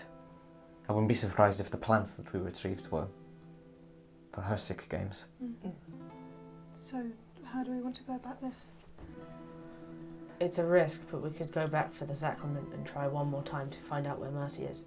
Yes, We need to find her body. yes. That's what we've been tasked to do. The rest of this is important, and we should face it. But if we don't find this girl, Before tomorrow. It's over not. We have the spell scroll. If we activate it just outside of the limits of the town, then we have 8 hours. We can wear the robes and then it'll hold up to touch. Precisely. The walls only go as far as the bridge. Mm-hmm. And then there's that ravine. If we have to climb down that and all the way back up, I don't care, we're doing this. That might actually be a better plan, considering we don't really want to go back through the town. Then let's not. Let's just head straight for the ravine. Okay. Let's just gather ourselves and We have time. we have We so can much rest. time. Yes, let's take a rest. It's not happening till evening, and then if we need to, I can probably teleport us closer. Ah, you can't. Teleportation doesn't work in Sable. It doesn't. It will work outside. Well, I can get us to outside the walls and then skip the walk. True. Alright, let's just rest for now. Yes. You attune, you rest for an hour, you have something to eat, and sort of gather yourselves, go over everything that you have again. And the sun starts to darken outside. You step outside. Everybody holds hands. Everybody stands within the space, and Vanden holds out the teleportation ring again. He is going to pull out of his pocket a handful of sticks and cast teleport. Mhm. Having taken an item from the area not that long ago, you go straight back outside the walls of Sable. No misfire rolls for Vanden. Thank you. You appear right back in the area where you changed clothes earlier. Right. So should we follow around the wall but keep in the trees? Yes. And then get to the ravine and take a look and see what we can see. Mm-hmm. Okay. The party starts moving. The light is getting dimmer. In fact, it will be nearly dark by now. You start to hear odd noises in the trees, but you keep going. You move around them until you skirted the whole outside wall of Sable. And eventually you see that it comes round on itself right at the edge of the ravine, which you know must be where the bridge leads further into the town across to the Abbey. Getting to the edge of the ravine, you can now see the Abbey in full glory from a distance, sitting on this huge 200-foot outcrop of rock. Behind it, low to the ground, you can see a huge forest, like an even denser forest than the one that you're in. Looking down, you see this river running under the bridge. You sit and wait. If Bramble's going ahead to try and spy, Yes. please roll a Bramble perception. You'll have to go far enough that you have to wait for his response. Yeah, that's but fine. Bramble. 6. Okay, he flies out there. The party sit down outside the walls and wait. Taking a looky-loo as well to see how we can figure out to get over safely. Okay, make an investigation check while you wait then. 7. 7. It looks like if you could get to the bridge, which you can't see any way to immediately get to the bridge, if you were to get to the underneath of it, the struts holding it up, you reckon you could essentially climb across them. Okay. There's enough of them with like beams between them and such that you could, if you could get over there, just hop one to the other. It's a while before Bramble sees anything. He just buzzes around outside the Abbey door. But maybe another hour and a half later, so coming up on 8 p.m. now, you see the church doors open at the front of the Abbey. They come out through the tower from the inside, and just a stream of figures in white, men and women, start making their way around the outside of the Abbey, past the small building you saw on the first day that's detached, and then you start to see them weaving down this long stone staircase on the outside of the rocky outcrop. Has no railings, it looks pretty thin. They stand one astride and start weaving their way all the way down. From up close, Bramble can see that they're wearing their basic plain robes, Okay, cool. but none of the gold jewellery or headdresses or anything to that effect. The men are just in their white, simple clothing. Bramble flies back and delivers all of this information into your head. It just looks like they're wearing just the white outfits now. None of the gold, none of the jewellery. Great. So, Well, they dressed for the part. It's just getting the rest of the appearance down. How far is it between where we are and to be able to get underneath the bridge? About 50 foot. I'll take a look over the edge to see if I can find any safer way to get across, or we'll have to abseil or. Make an investigation check. 15. 15. It does look like you could scale down the rock. It's pretty craggy. There are spaces that you could put your hands and feet and hold on to the rock face that dropping down into the ravine and shuffle along the vertical surface to the bridge. okay. That's one option if you have other ideas. I still have that potion that makes me better at climbing from the carnival. That's true. Mhm. You could always take that down there with a rope, and then I'll tie the other end of it to the unmoving rod. We'll use that rope to get down, and then Bramble can release the rod. Drink. Potion of climbing. Drink my potion of climbing. What does that give you? Spider climb? It No. give you- It is advantage on strength athletics checks to make while climbing for an hour. Okay. Glug, glug, glug. How's it taste? Like rock. Oh. Bad. A bit dusty. Right. I'm going to tie one end of the rope to the unmoving rod, put it near the edge, click it in place, and give you the other end of it. Tie around myself and start finding a little path down. Okay. Make an athletics check at advantage to start scaling the ravine. Goodness. Guidance. Nice. 22. Nice. Cassian, feeling yourself imbued with this arcane energy that makes you feel like you could climb anything, you shuffle over to the edge of the ravine and slide yourself down off it, hanging by your fingertips. They feel like they grip twice as hard as they normally would. He skids and lives his explorer fantasy for a little bit, and then carries on. You find footholds, craggy outcrops, some of them big, some of them small, but right now you just power across. You have a mission in mind, and handhold to foothold. You know you're tied on. Even if you fall, you start climbing all the way across to the rope.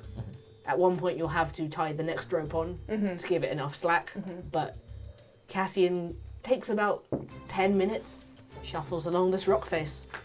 A feat of athletics you've never achieved before, as you make it all the way over to the underneath struts of the wooden bridge. He's having a great time. Look, Leah. Look how good I am. Look, everyone! I'm athletic! I'm strong. Flexes his swimmer's muscles that don't look like they could really be doing this. Okay. You shuffle across, you make it to Okay. the bridge. Tie the rope to one of the struts, Okay. taking it off me, just hold myself. You find still your fingers are strong holding onto the bridge. Guess we'll start climbing down using the rope to help us. We'll hook an arm around, hook a leg around, and my tail around, and just start shimmying down. It's slow and painful to get across like this, but you can kind of shuffle along and edge your way to the end of the rope at the bridge. Bramble, mage hand, turns off the rope, the stick, and brings the stick over to us. Drops it back into your hands, and then leans against one of the wooden struts holding up the bridge and is like, I just feel like we need to start getting better equipment if we're going to start doing more things like this. I never expected we'd be doing mountain climbing. Well, we need to get the appropriate gear for it. I never expected we'd end up mining underwater or inside a volcano. We need to start thinking about these things. We need stronger rope. And more of it. Right. Right. Right. Across. As you move across the underneath struts of the bridge, you can hear it creaking slightly in the wind where it sits over the ravine, but you get to the other side. You're now underneath the bridge at the other side. Right, while we're undercover, do we want to do this disguise? Yes, I suppose so. Seems like a good idea. Cassian, you pull out the spell scroll of seeming. Yep, I'll go and try and do it. Could I? You've got this. They'll be fine. Thank you. And then Astra will start humming and give you inspiration. You're gonna guide and inspire me at once. Yes. Please. Welcome to a guide Guidespiration. Welcome to my guidespiration. Okay, so what do you need to get? Seeming is a 5th level spell. So you need to get a 15. You're going to roll a d20 and add your spellcasting ability modifier. Okay. And a D4 and a D8. Okay. I might save the D8 if I need it. Mm-hmm. If I don't need it, rather. Ah! Crit! Nice. So that's Oh my God. 26. And you still have inspiration. I still well for like a minute. Yeah. I think it's 10 minutes? 10 minutes. 10 minutes. 10 minutes. Yes. Excellent. Okay. Cassian, feeling imbued with Astra's confidence, you attempt to cast the seeming spell from this scroll. Get rid of it, and I will go for. I guess if all of the people are gonna be down there, we can't really be copies of people, so I'll just go for like nondescript, sable-looking people Okay. for all of us. Vanden is a lovely sable man, and we are 3 lovely sable girls. And We are the triplets from Beauty and the Beast. we're not. The Bimbettes. The Bimbettes. The You're the big bet. Okay. And Oh my God. I will give. So as not to offend her, Sariel will not have the forehead scar. Astra and Cassian will have the forehead scar. Okay. The spell casts out, and you watch as this illusory shimmer comes over all of you. And suddenly you're not looking at yourselves anymore. You kind of look down, a bit grossed out by it. Do we still sound like ourselves? Yes. This is weird. Very. Okay. So we have 8 hours on this? Yes. Great.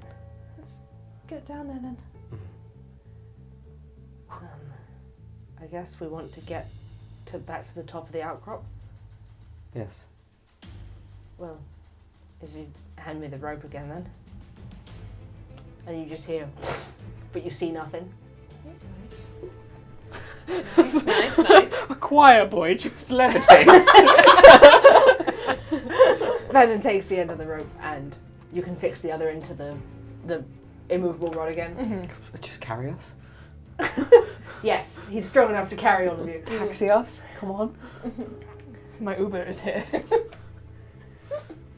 He will fly up to the top, peek over, make sure the coast is clear, and then tie the rope onto something at the top of the bridge. Mm-hmm. I'll say make an athletic check with advantage. 14. It's a climbing 9 again. Astra? It's a 6. Okay. Cassian, you reach the top, and the two of you just kind of look down at those two at the bottom. Can you just speak to them and tell them just to hang on and we'll pull them up? Telepathically. Hold on, we'll pull you up. The two of us together can very slowly pull the other two up to the top, just hanging onto the rope. Sorry. Sorry. It's not alright. particularly graceful as we just like pull you onto the bridge. It's fine. Okay. We're not really built for climbing. Bramble will retrieve the immovable rod again and Oh, we'll just put it Bramble. in the bag. Okay. And you can go round the side where you saw these people going.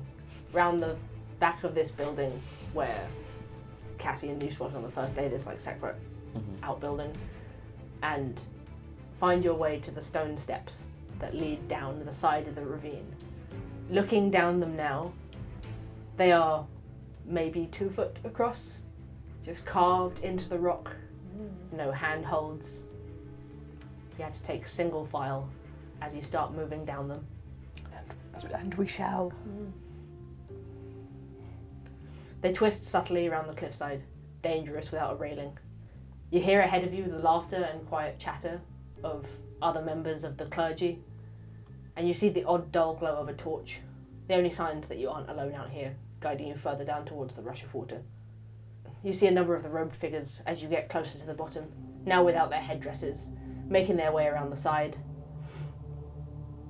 You follow them as you reach the bottom of the cliff, and they make their way to a carved stone opening. leading into a cave-like tunnel. The rocky structure of the cavern pathway ahead causes sounds from further in to bounce and echo around you. You make out a number of voices, low and soft, and though it isn't possible to make out any words, you fumble ahead into the darkness until you see the dim glimmer of soft candlelight as the path opens up. Inching forwards towards the sounds, the passage soon opens to reveal a chamber further down. From where you are, on something of a viewing level, you have a perfect vantage point to witness the source of the sound below. A wide cavern, perhaps 30 foot in each direction, has a polished stone floor. At one end, a couple of steps lead up to a platform, where two elaborately decorated seats, adorned with motifs of the sun and moon, one on each, stand in pride of place. At the front, as the crowd gathers around in this area, you see one of the veiled figures. She now removes her veil to reveal her ethereal-looking face.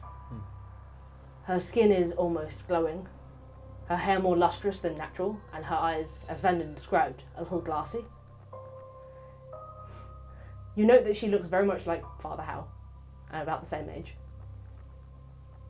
She stands in front of the crowd and welcomes them. Welcome to our most intimate of rituals, the sacrament. Tonight, the Prophet has chosen one of our newest members, only a novitiate, for this sacred rite. I know this time is troubling. The signs of the false prophet are upon us. We know that he is somewhere near Sable. But remember, tonight is a holy night, and the avatars deserve all the respect you would give the radiant ones. For the first time in a long time, the sacrament is taking place before the full moon, due to the darkest night tomorrow. May tonight be a last night of celebration before we face the suffering and hardship of the blood moon. Finally, I want to let you know that the hunt will happen sooner than usual so we can retire to bed early. She bows her head and returns to the crowd. Two figures emerge from the back of the space and sit in the seats.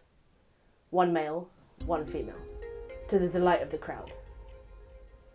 You see both men and women amongst this small crowd, all of them dressed in their plainest robes and wearing pins or pendants of the adjoined moon and sun. The man you see is one of the sons that you've seen walking around. He's dressed in white lined with gold. The woman is dressed in white adorned with silver and a wolf's pelt about her shoulders.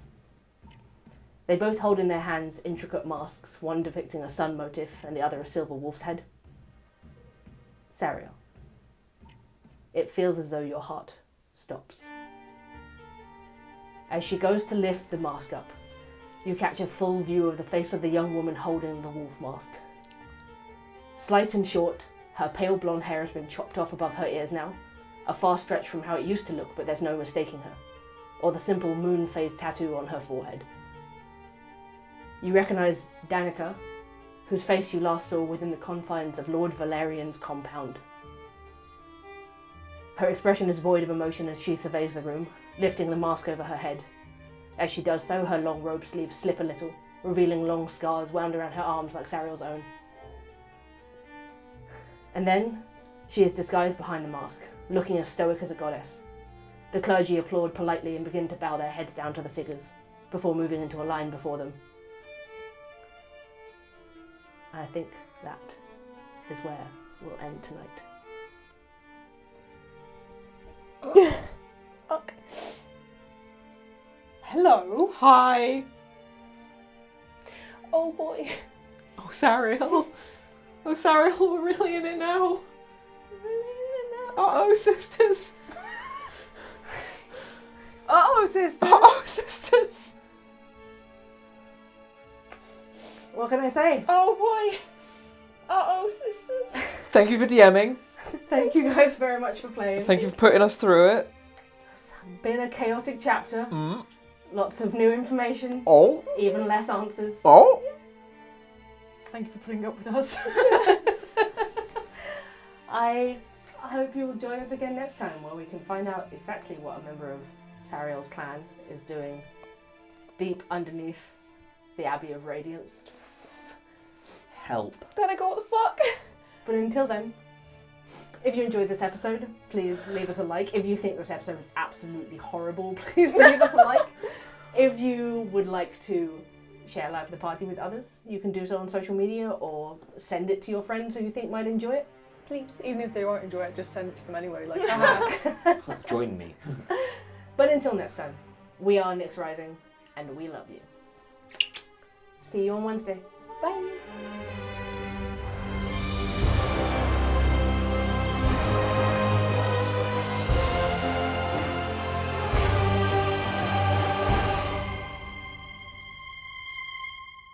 Everything's a nun. Everything's a nun. Everything's a nun. I thought you said everything was a nun. Everything is a nun, Brother Cassian. Hello everyone, it's Vanden. Thank you for joining us once again tonight. It looks like we've got a lot of trouble on our hands for next week. If you want to support the party's adventures, you can do so at patreon.com/nyxrising or grab yourself some merch at lotpstore.com. And special thank yous as always to our executive producers, Sofia Johansson, Katelyn Ferguson, Alexandra Johansson, Liam Moran, Meghan Charles, Benedict Allen, Adira A, Katie B, Emily Hogarth, Lissa, and Augury Ritual. Until next time, head up and heart strong, and we'll see you on Wednesday.